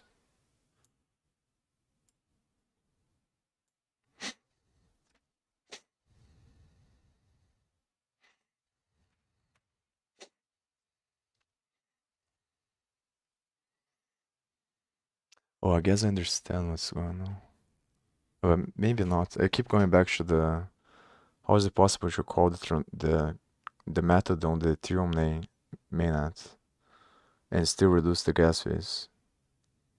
I understand that you're going through the whole rollup, but if you're calling the Ethereum mainnet first to mint the tokens on the other one, you're still paying the gas. I don't understand.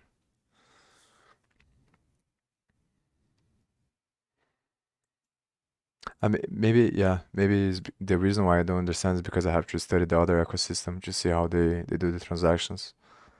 That's the problem, the side that I'm missing here. Because it might be possible, and it's probably like that, where your transaction goes directly into the other system. I think that's what's happening, and it makes more sense. And then the bridge is done through the liquidity providers. And then you have the node operator, which is the thing that accepts the transactions, but it accepts the transactions outside of the Ethereum. And that's why you have more risk. But then after a certain amount of transactions, that they are computed into the Ethereum, and then that's how you validate them. I think that's what's going on. But from reading this is a little bit unclear. How do optimistic rollups scale Ethereum? As explained, optimistic rollups publish compressed transaction data on Ethereum to guarantee data availability. The ability to compress data published on chain is crucial to scaling throughput on. Let me see if I'm reading this correctly. Throughput on Ethereum with optimistic rollups. The main Ethereum chain places limits on how much data blocks can hold, denominated in gas units. The average block size is 15 million gas. While this restricts how much gas each transaction can use, it also means we can increase transactions processed per block by reducing transactions related data, directly improving scalability. Optimistic rollups use several techniques to achieve transaction data compression and improve TPS rates. For example, this article compares the data a basic user transaction sending Ether generates on mainnet versus how much data same transaction generates on a rollup. So this is the comparison. Much less gas. Okay.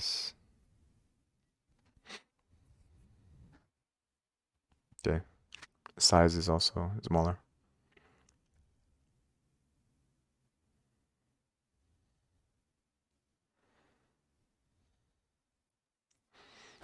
I don't think I'm gonna read this, even though it seems good, because it's too much time.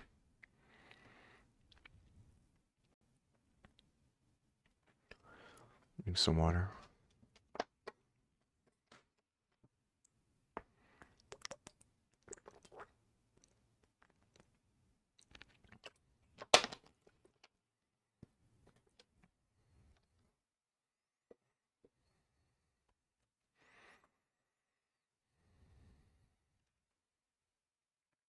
Oh, maybe I should read this. It looks really good.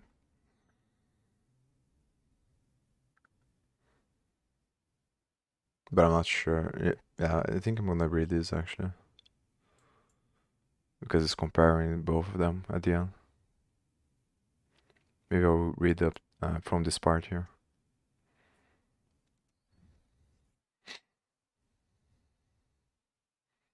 Yeah, it's probably definitely gonna.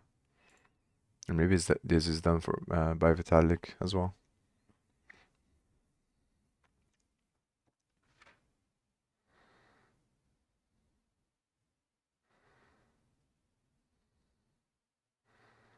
Oh, I think I saw this one on a talk that he gave. So it's probably Vitalik's article.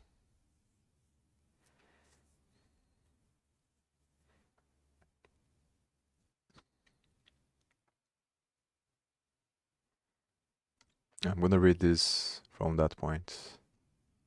The rest I think is just a review of the stuff that I'm reading already. But this one looks interesting. Maybe there's some new stuff here.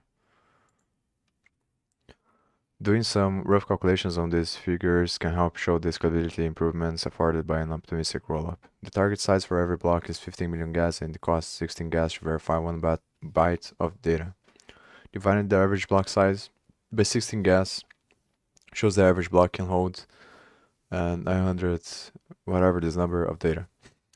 If a basic rollup transaction uses 12 bytes, then the average Ethereum block can process this amount of rollup transactions, or 39 rollup batches, if each batch holds an average of 2000 transactions.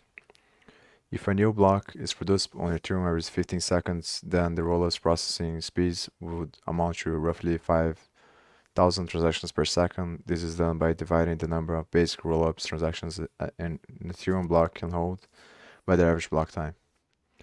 This is a fairly optimistic estimate, given the optimistic rollup transactions cannot possibly comprise an entire block on Ethereum. However, it can give a rough idea of how much scalability gains that optimistic rollups can afford Ethereum users. Current implementations offer up to 2000 TPS. Oh, I forgot to see the translation there. or the sounds of the thing.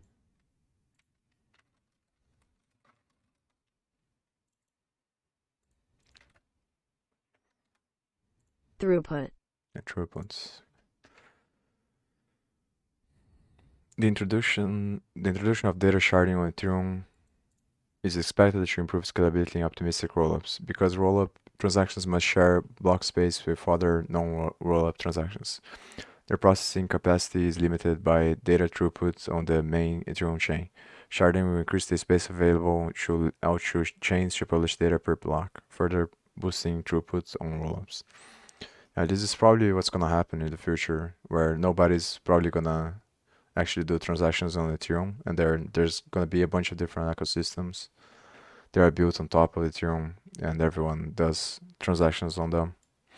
And it becomes kind of like a funnel of decentralization to centralization, and then the final user never sees what's actually happening. And I think this is also gonna happen on banks, on other infrastructures like that, because I think power forces things should be that way, probably. It's just a natural convergence towards an optimal place. And if we don't converge to that, then obviously everything collapses, I think. So it's just natural evolution. Pros and cons of optimistic rollups. Pros: offers massive improvements in scalability while sacrificing security of trustlessness. Transaction data is stored on the layer 1 chain, improving transparency, security, censorship resistance, and decentralization. Fraud proving guarantees trustless finality and allows honest minorities to secure the chain. Computing fraud proofs is open to regular L2 nodes, unlike validity proofs using ZK rollups that require special hardware. Rollups benefit from trustless liveness. Anyone can force the chain to advance by executing transactions and posting assertions.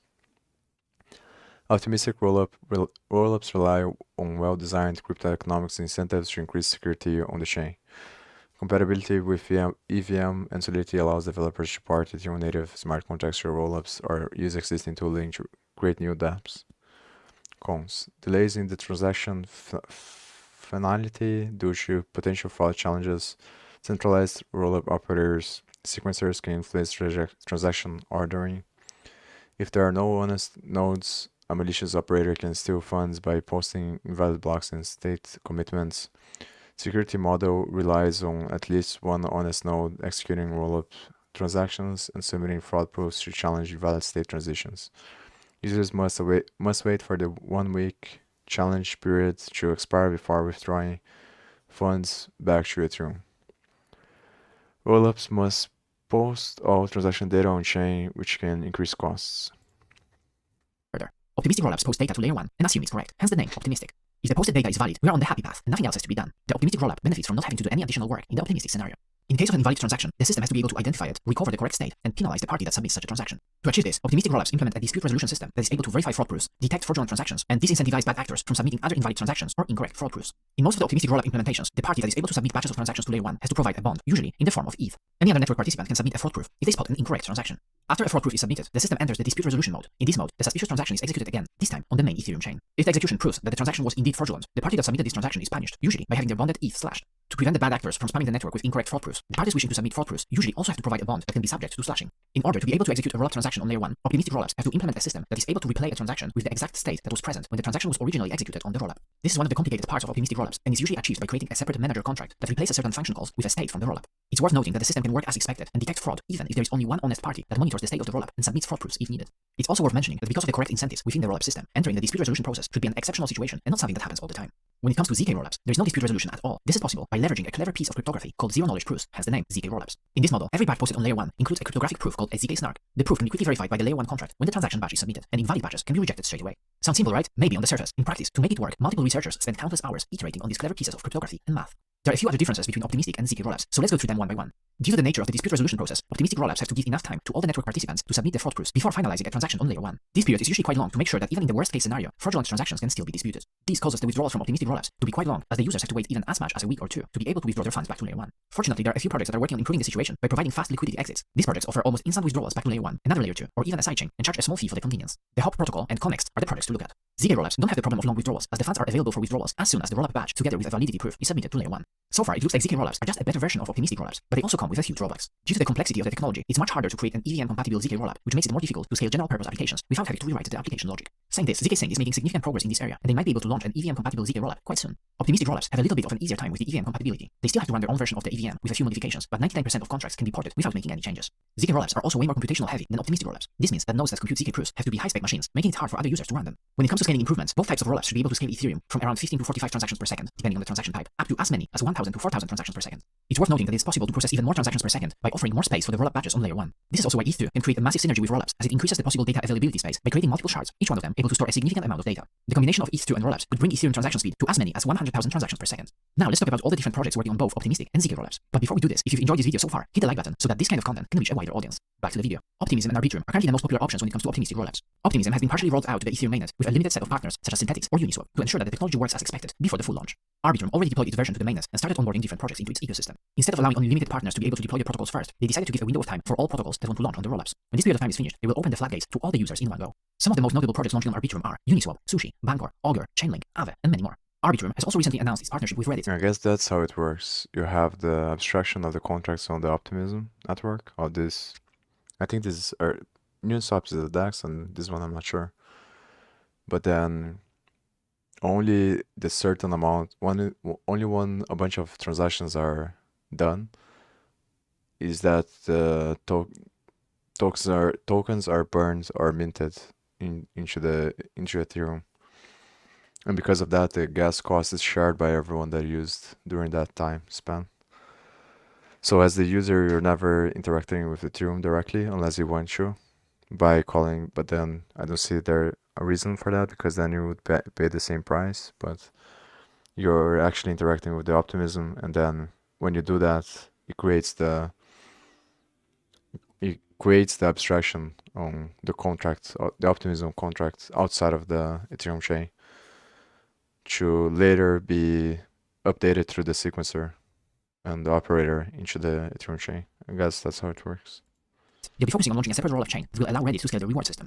Optimism is partnering with MakerDAO to create the Optimism DAI bridge and enable fast withdrawals of DAI and other tokens back to layer 1.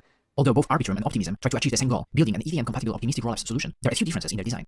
Arbitrum has a different dispute resolution model. Instead of rerunning the whole transaction on layer 1 to verify if the fraud proof is valid, they have come up with an interactive multi-round model which allows narrowing down the scope of the dispute and potentially executes only a few instructions on layer 1 to check if a suspicious transaction is valid. This also resulted in a nice side effect where smart contracts deployed on Arbitrum can be larger than the maximum allowed contract size on Ethereum. Another major difference is the approach to handling transaction ordering and MEV. Arbitrum will be initially running a sequencer that is responsible for ordering transactions, but they want to decentralize it in the long run. Optimism prefers another approach where the ordering of transactions and hence the MEV can be auctioned off to other parties for a certain period of time. It's also worth mentioning a few other projects working on optimistic rollups: Fuel, the OMG team with the OMGX, and Cartesy, to name a few. Most of them try to also work on an EVM-compatible version of the rollups. Although it looks like the Ethereum community is mostly focusing on optimistic rollups, at least in the short run, let's not forget that the projects working on ZK rollups are also progressing extremely quickly. With ZK rollups, we have a few options available. Loopring uses ZK rollup technology to scale its exchange and payment protocol. Hermes and ZK Cube are working on scaling payments using ZK rollups, with Hermes also building an EVM-compatible ZK rollup. Aztec is focusing on bringing privacy features to their ZK rollup technology. Starkware-based rollups are already extensively used by projects such as Diversify, Immutable X, and DYDX. As we mentioned earlier, ZK Sync is working on an EVM-compatible virtual machine that will be able to fully support any arbitrary smart contracts written in Solidity. As you can see, there are a lot of things going on in both the optimistic and the ZK rollup camps, and the competition between different rollups will be interesting to watch. Rollups should also have a big impact on DeFi. Users who were previously not able to transact on Ethereum due to high transaction fees will be able to stay in the ecosystem the next time the network activity is high. They will also enable a new breed of applications that require cheaper transactions and faster confirmation time. All of this while being fully secured by the Ethereum consensus. It looks like rollups may trigger another high growth period for DeFi. There are, however, Actually, now that I think about it, there isn't really a better or worse, I think. It's one of those things where this is a symmetry, and so probably 50% goes with ZK Snark, and the other 50 goes through Optimism, and it's going to be something like that, where it depends on the circumstances. You want to either use one or the other. a few challenges when it comes to rollups. Composability is one of them. In order to compose a transaction that uses multiple protocols, all of them would have to be deployed on the same rollup. Another challenge is fractured liquidity. For example, without the new money coming into the Ethereum ecosystem as a whole, the existing liquidity present on layer 1 in protocols such as Uniswap or Aave will be shared between layer 1 and multiple rollup implementations. Lower liquidity usually means higher slippage and worse trade execution. This also means that naturally there will be winners and losers. At the moment, the existing Ethereum ecosystem is not big enough to make use of all scaling solutions. This may and probably will change in the long run, but in the short run, we may see some of the rollups and other scaling solutions becoming ghost towns. In the future, we may also see users living entirely within one rollup ecosystem and not interacting with the main Ethereum chain and other scaling solutions for long periods of time. This could be particularly visible if we're going to see more centralized exchanges enabling direct deposits and withdrawals to and from rollups. Nevertheless, rollups seem like the ultimate strategy for scaling Ethereum, and the challenges will be most likely mitigated in one way or another. One question that comes up very often when discussing rollups is if they are a threat to sidechains. Personally, I think that sidechains will still have their place in the Ethereum ecosystem. This is because although the cost of transactions on layer 2 will be much lower than on layer 1, it will most likely still be high enough to price out certain types of applications, such as games and other high-volume apps. This may change when Ethereum introduces sharding, but by then sidechains may create enough network effect to survive long term. It will be interesting to see how this plays out in the future. Also, the fees on rollups are higher than on sidechains because each rollup batch still has to pay for the Ethereum block space. It's worth remembering that the Ethereum community puts a huge focus on rollups in the Ethereum scaling strategy, at least in the short to mid-term, and potentially even longer. I recommend reading Vitalik Buterin's post on a rollup-centric Ethereum roadmap that I will link in the description box below. So what do you think about rollups? What are your favorite rollup technologies? Comment down below. And as always, if you enjoyed this video, smash the like button, subscribe to my channel, and check out Finematics on Patreon to join our DeFi community. Thanks for watching.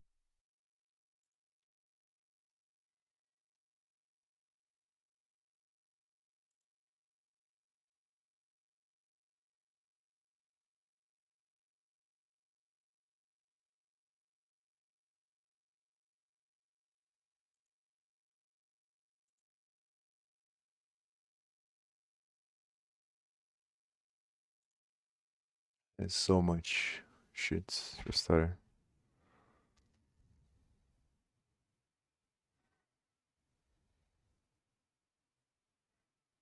I guess I'll focus on this stuff later.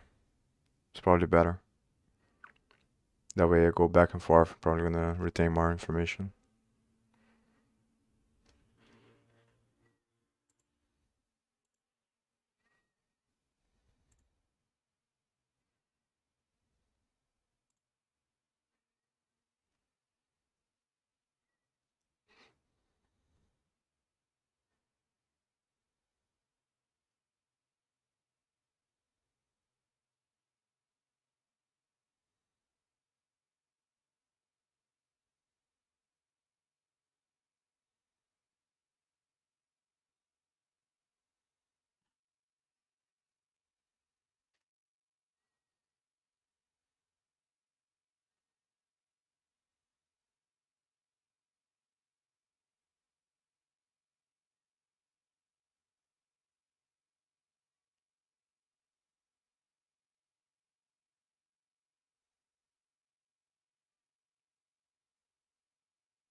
I'm gonna read this stuff later.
Well, I guess I remember seeing this something like that where everyone was complaining about Solana.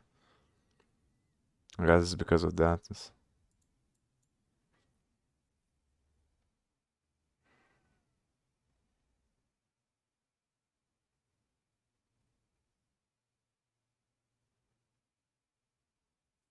Hmm. It should be interesting to study all of this, but it's just too much, too many things.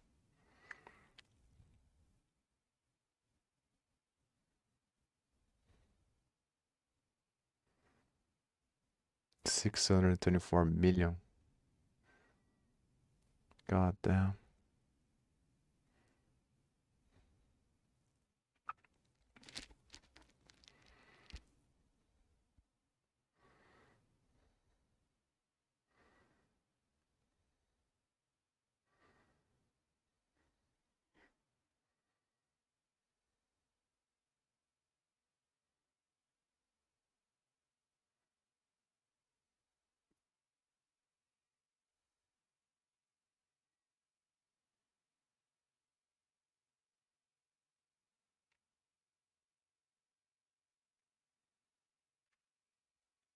Yeah, this is rough.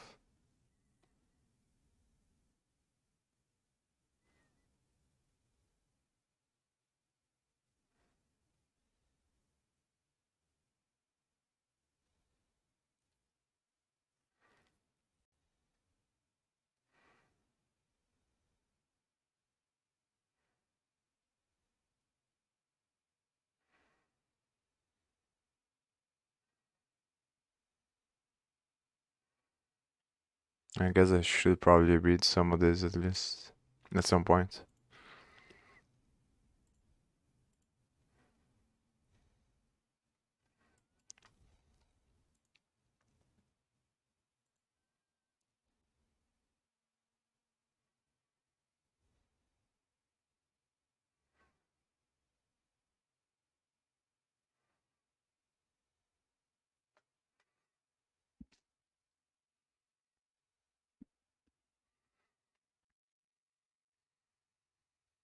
I'm not gonna read this one. I'm gonna close this.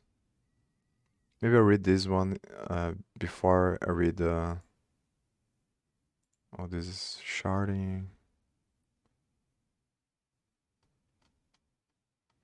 This is one of the protocols that I was gonna study. This is the other article. Yeah, this one. Yeah, this one I can close. Yellow paper. I guess I'll close this one. That's the articles I was rereading, but I don't think I'll have time. Maybe I'll come back to this in sometime in the future.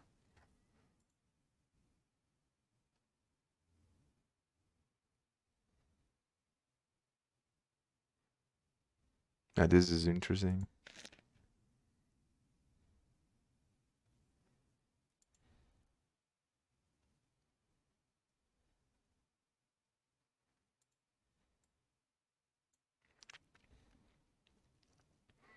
I think I'll close this one. I'll look at this later.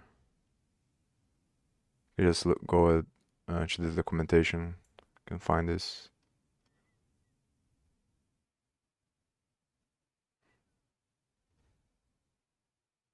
Yeah, so it is what I was thinking about. They do use the extra data field to pass the information. Interesting.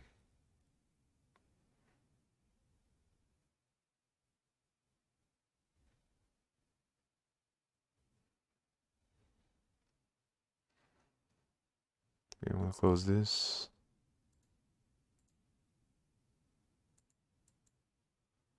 The thing is, I have to, and this is gonna open up a bunch of different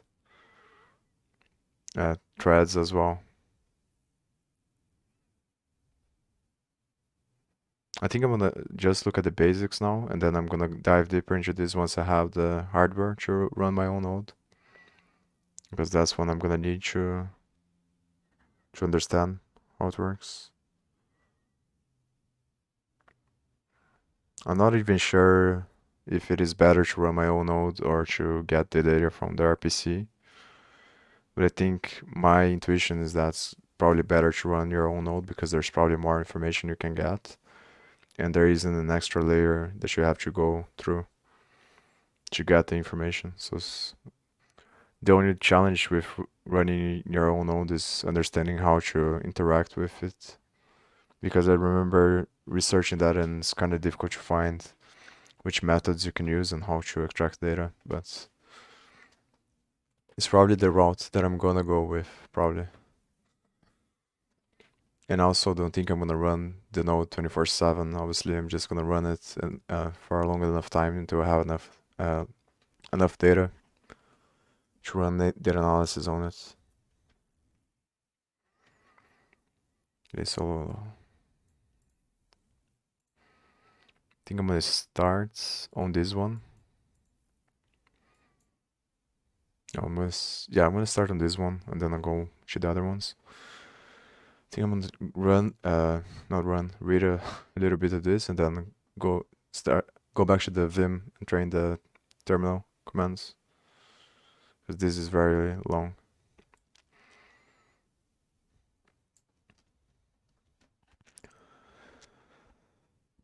Yeah, this part I'm not gonna read. Zero knowledge rollups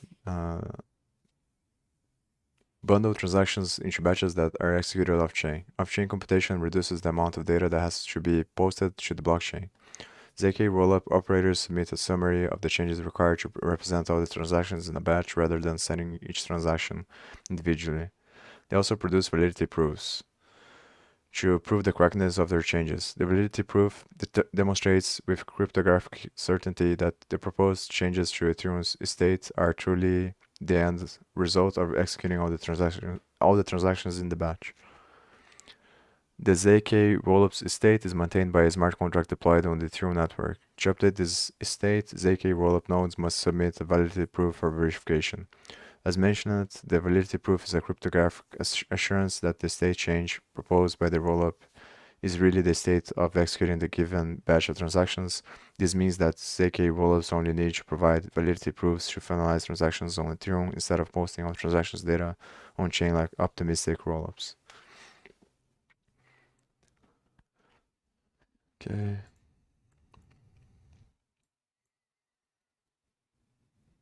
Let me drink some water.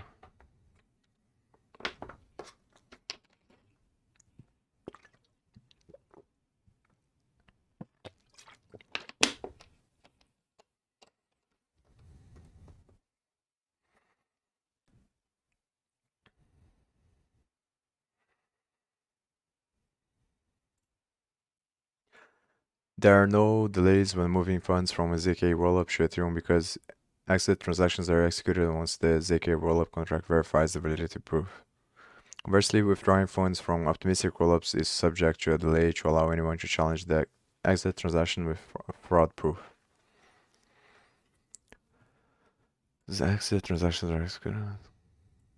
Contract verifies the validity proof. ZK rollups write transactions to Ethereum as call data. Call data is where data is included in external calls to smart contract functions get stored. Data that is included in external calls to smart contracts gets stored. Let me spend some time with that just so I make sure I remember this.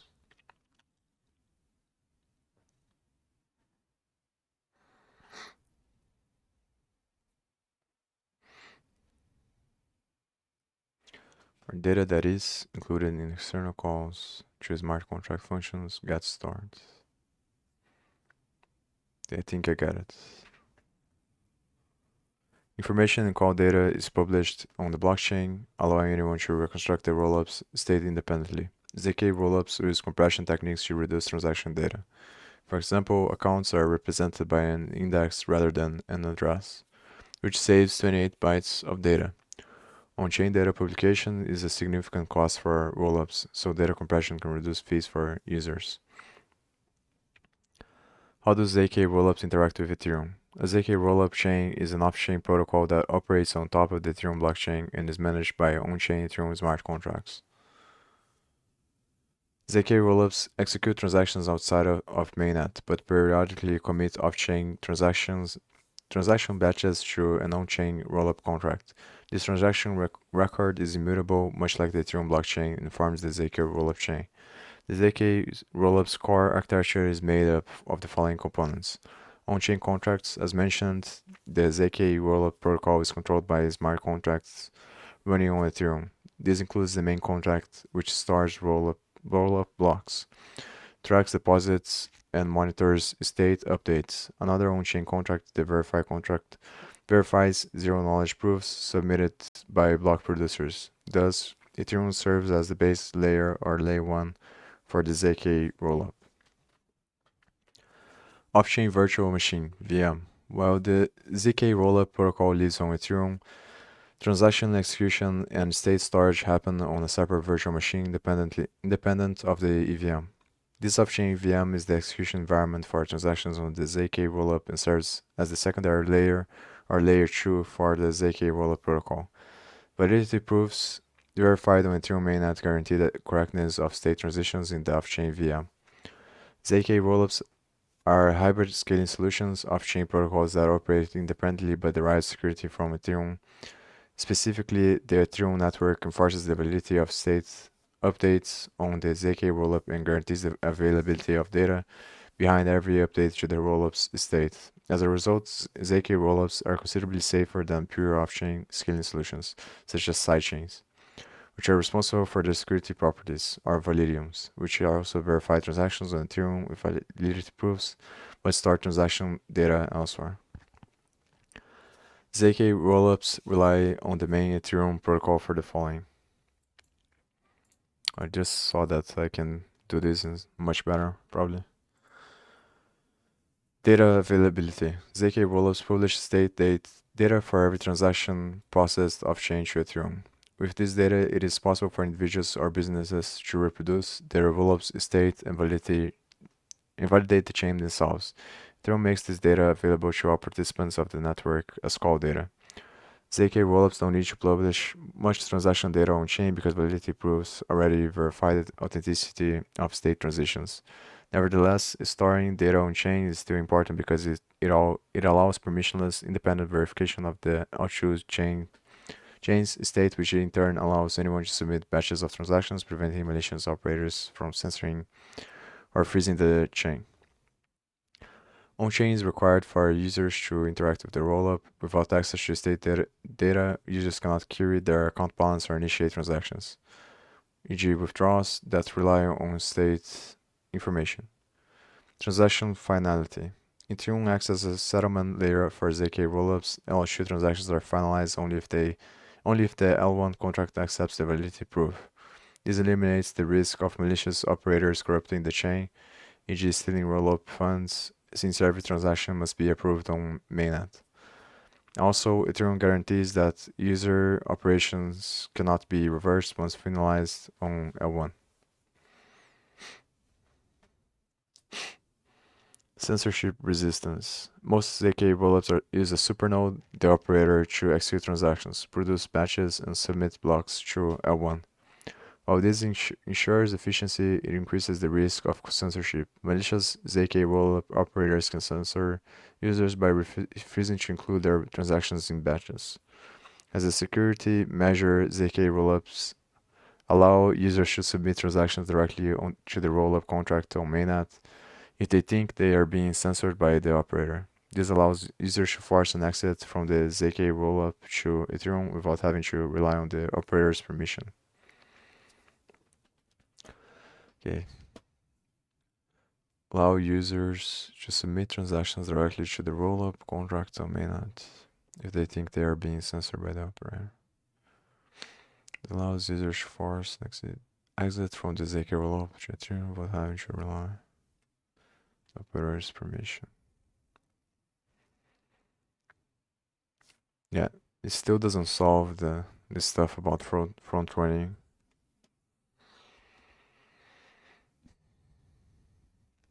But yeah, I understand, I think.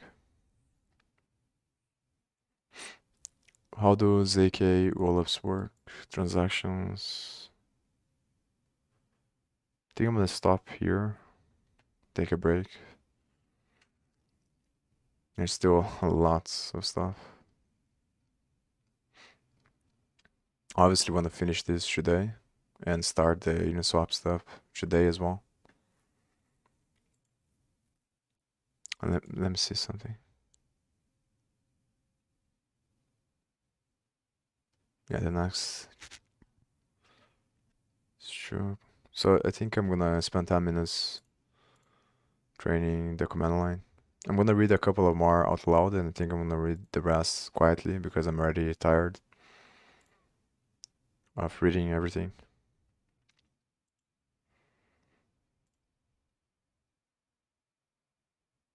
Well, let me put 15 minutes.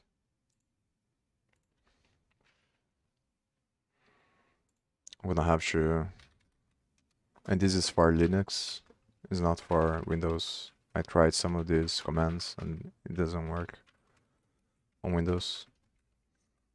But it's still good because I wanna know how to do these things and see if I can pass the Turing test there. from the sites just by doing this.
Let me see if I can do without showing.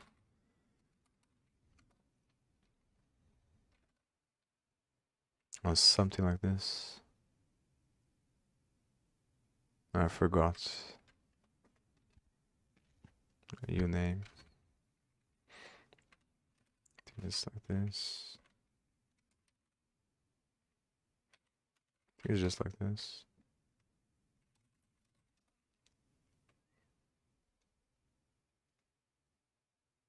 I forgot already.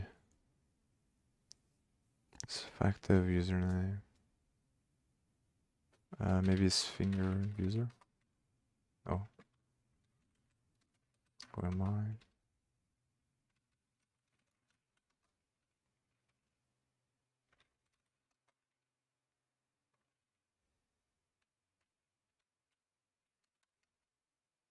Oh,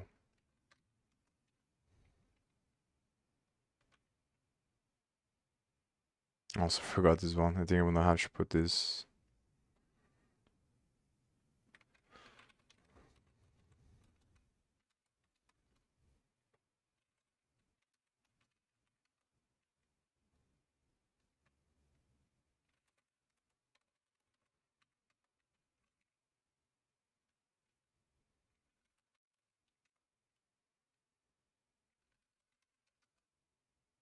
Huh.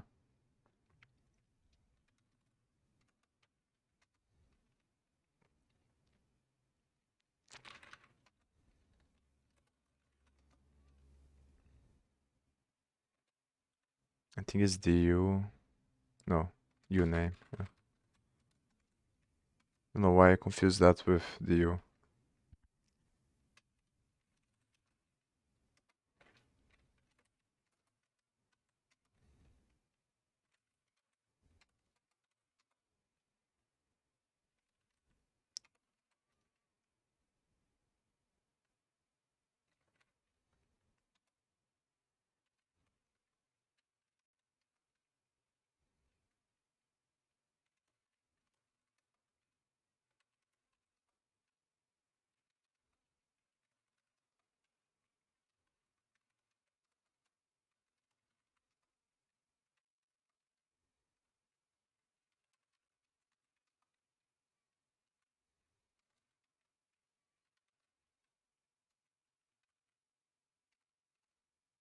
Now I don't remember if it's. I think it's which app. Yeah.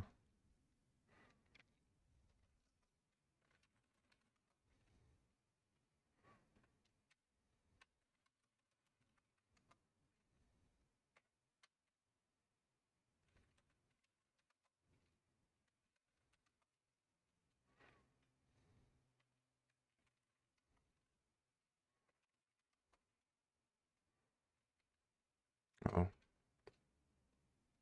finger something. Yeah, there we go.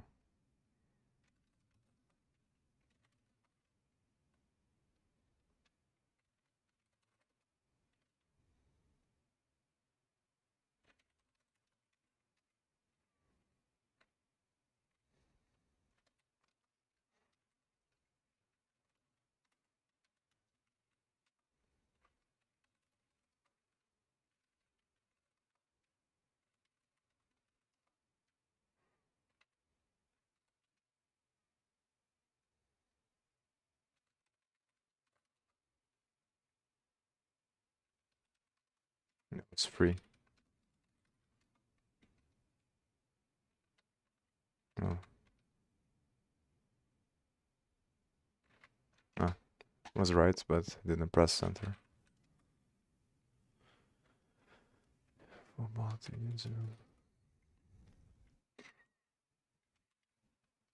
I think these are harder to remember because it's full commands and not just a couple of hotkeys.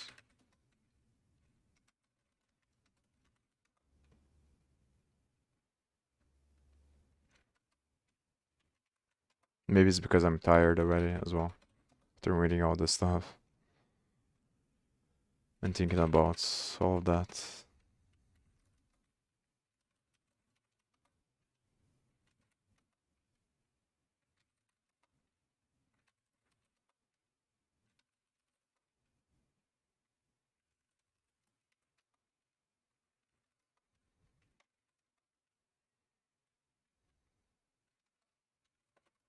Now, who am I think.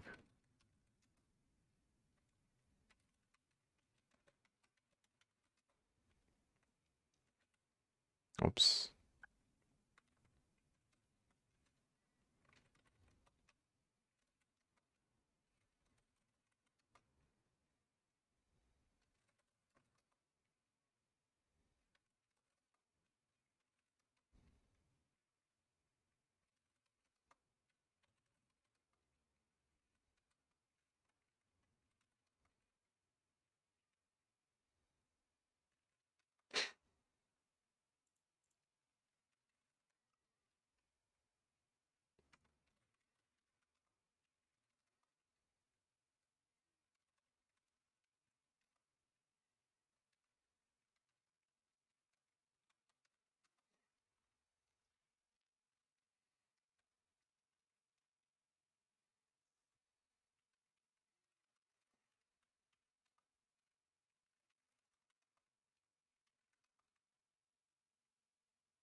Oops. And the other ones are more difficult. Maybe this is the value. Yeah.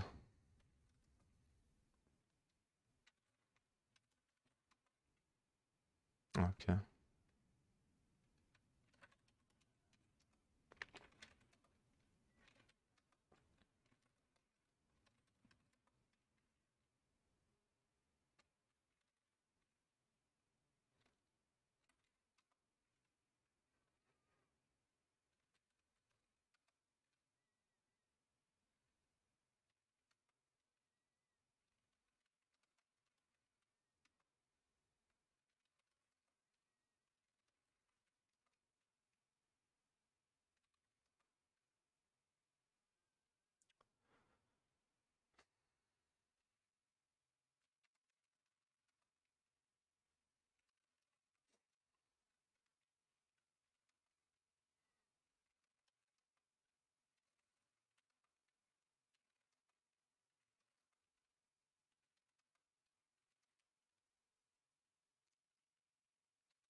Oops.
It's kind of weird that. Let me wait for the instruction again. And I'll talk about it.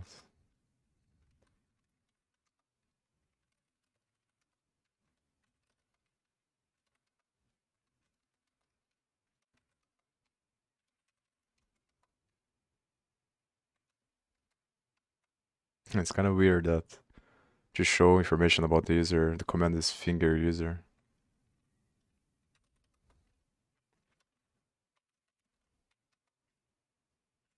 Very, very strange.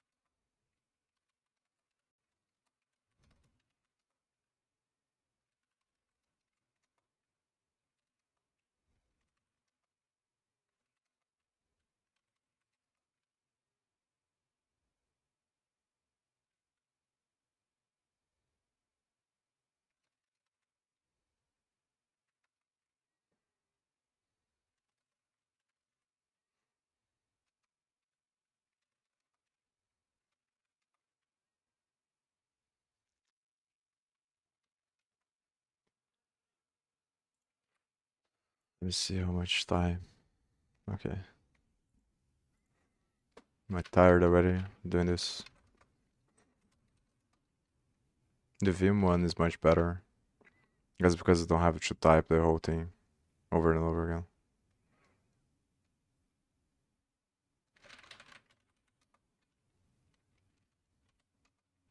Oops.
Yeah, right.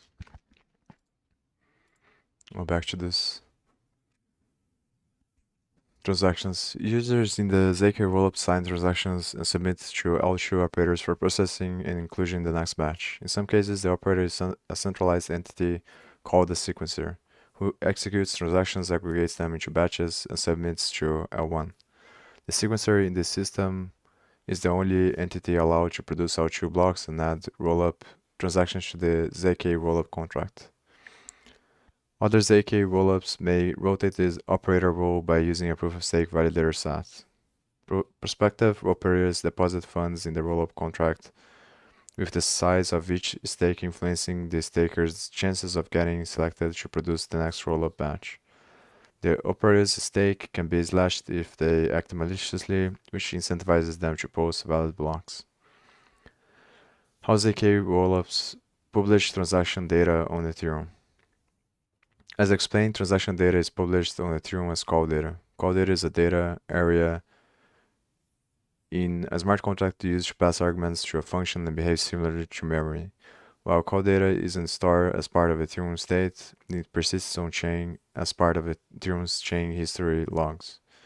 Call data does not affect Ethereum's state, making it a cheap way to store data on chain. The call data keyword often identifies the smart contract method being called by a transaction and holds inputs to the method in the form of an arbitrary sequence of bytes. ZK rollups use call data to publish compressed transaction data on chain The rollup operator simply adds a new batch by calling the required function in the rollup contract and passes the compressed data as function arguments. This helps reduce costs for users since a large part of rollup fees go towards storing transaction data on chain.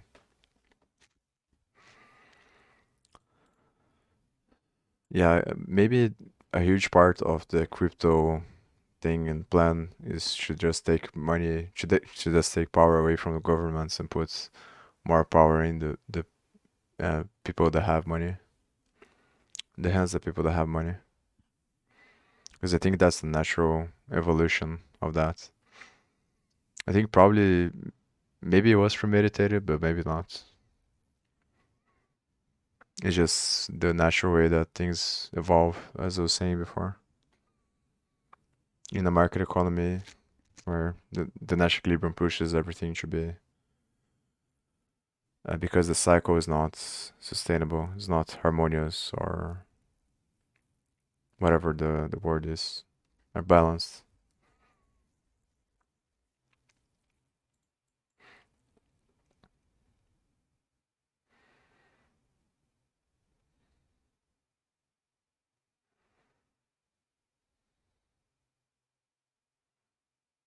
Yeah, so it is both the log blooms that I was talking about and the extra data that this information gets stored in.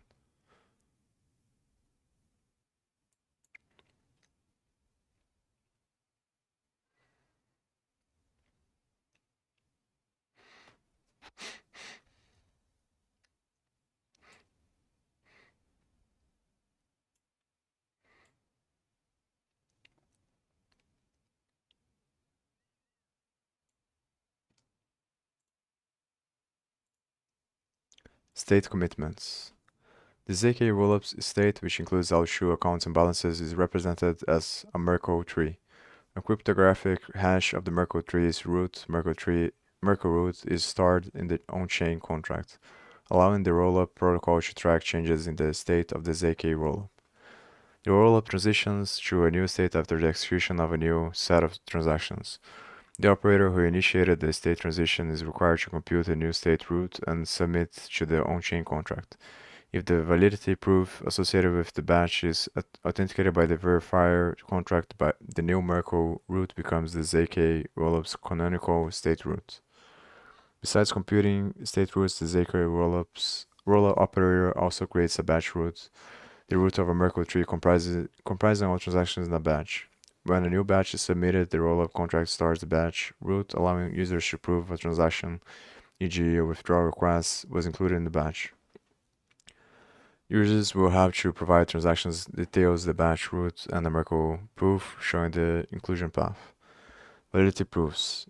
The new state root that the ZK rollup operator submits to the L1 contract is the result of updates to the rollup's state. Say Alice sends 10 tokens to Bob, the operator simply decreases Alice's balance by 10 and increments Bob's balance by 10. The operator then hashes the updated account data, rebuilds the rollup's Merkle tree, and submits the new Merkle root to the on-chain contract. But the rollup contract won't automatically accept the proposed state commitment until the operator proves the new Merkle root resulted from correct updates to the rollup's state. The ZK rollup operator does this by producing a validity proof, a succinct cryptographic commitment verifying the correctness of batch transactions. So I think another thing that I just realized is that one thing that you could do is, like you was saying before, instead of going through the main operator, you could create your own a main node operation outside of the other node, because you can send transactions directly into the thing as long as you're able to create this validity proof. So I think anyone realistically can create probably another main node operator. The only difference is that it's going to require more money, I think, because of the hardware and the computational power. But I think it's possible, probably, for anyone to create the main operator or other operators that validate a bunch of transactions. Validity proofs allow parties to prove the correctness of a statement without revealing the statement itself. Hence, they are also called zero-knowledge proofs. ZK rollups use validity proofs to confirm the correctness of off-chain state transitions without having to re-execute transactions on Ethereum. These proofs can come in the form of a ZK snark, zero-knowledge succinct, non-interactive argument of knowledge, or ZK stark, zero-knowledge scalable, transparent argument of knowledge. Both snarks and starks help attest to the integrity of off-chain computation in ZK rollups, although each proof type has distinctive features. I guess he's gonna talk about there.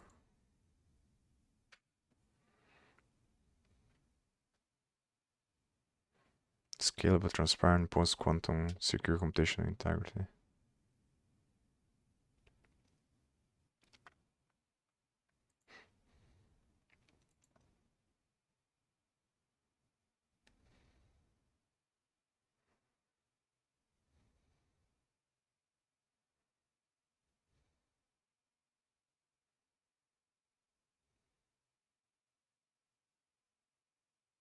Yeah, this is the video that I watched talked about this about the mathematics, but it was really fast. I didn't understand a lot. I got the gist of it, but not the details.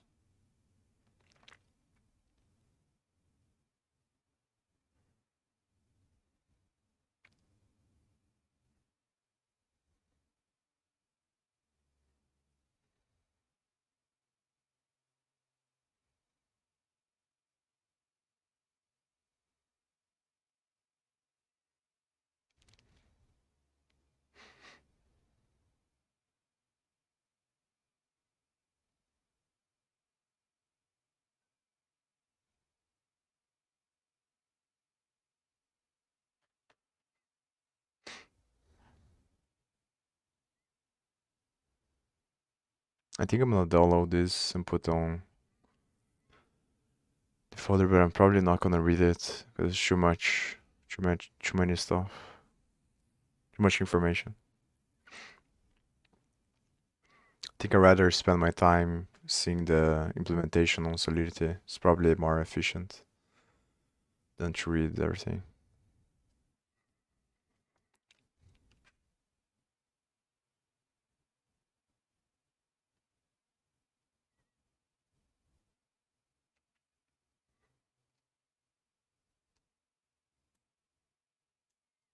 Oh, they talk about the Dark Forest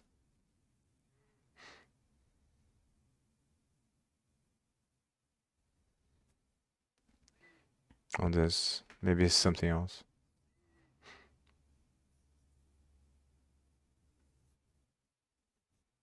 Yeah, it's something else.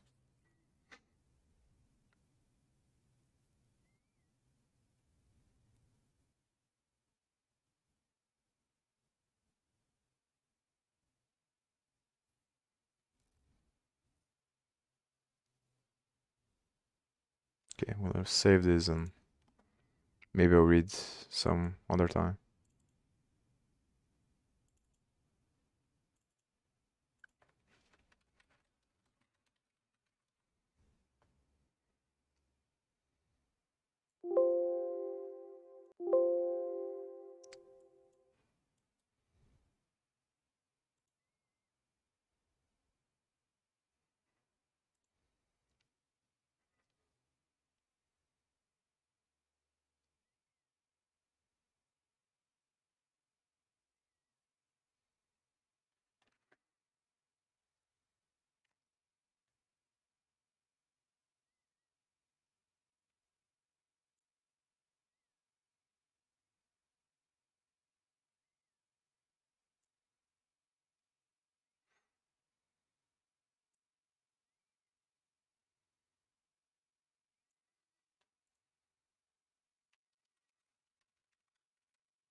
For the ZK Snark protocol to work, creating a common reference string CRS is necessary. The CRS provides public parameters for proving and verifying validity proofs. The security of the proving system depends on the CRS setup. If information used to create public parameters fall into the possession of malicious actors, they may be able to generate false validity proofs. Some ZK rollups attempt to solve this problem by using a multi-party computation ceremony involving trusted individuals to generate public parameters for the ZK SNARK circuit. Each party contributes some randomness called toxic waste to the construct the CRS, which they must destroy immediately. Trusted setups are used because they increase the security of the CRS setup. As long as one honest participant destroys their input, the security of the ZK SNARK system is guaranteed. Still, this approach still requires trusting those involved to delete their sampled randomness and not undermine the system's security guarantees. Trust assumptions aside, ZK SNARKs are popular for their small proof sizes and constant time verification, as proof verification on L1 constitutes the larger cost of operating a ZK rollup. All tools use ZK SNARKs to generate proofs that can be verified quickly and cheaply on mainnet.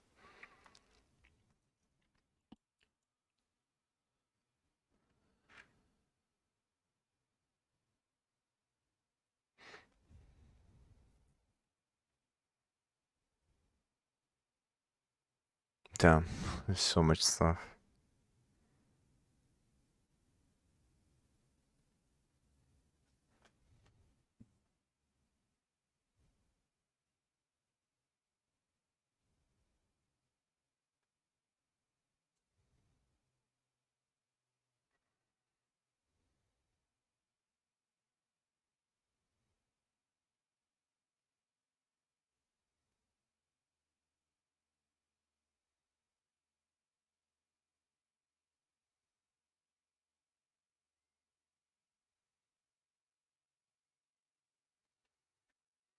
I think nobody really understands everything.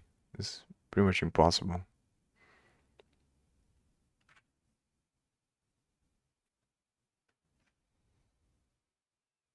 Maybe Vitalik knows all of this stuff, but he doesn't know about the specifics of each protocol. There's too much information. ZK Starks. Like ZK Snarks, ZK Starks prove the validity of off-chain computation without revealing the inputs. However, ZK Starks are considered an improvement on ZK Snarks because of their scalability and transparency. ZK Starks are transparent as they can work without the trusted setup of a common reference string. Instead, ZK Starks rely on publicly verifiable randomness to set up parameters for generating and verifying proofs. ZK Starks also provide more scalability because the time needed to prove and verify validity proofs increase quasi-linearly in relation to the complexity of the underlying computation. With ZK Snarks, proving and verification times scale linearly in relation to the size of the underlying computation.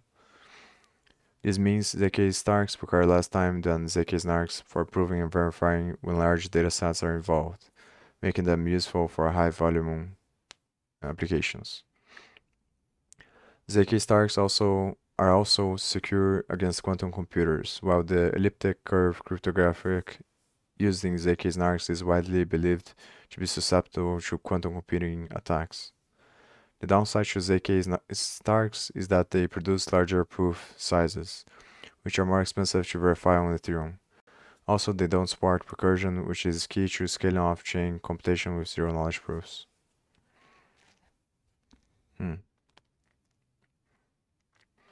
Makes sense, I think, that it uses recursion because of the tree nature of the thing. From what I understand now, and from briefly looking at the other paper for ZK Snarks, it seems like it validates through some sort of tree structure on depending on polynomials and something like that.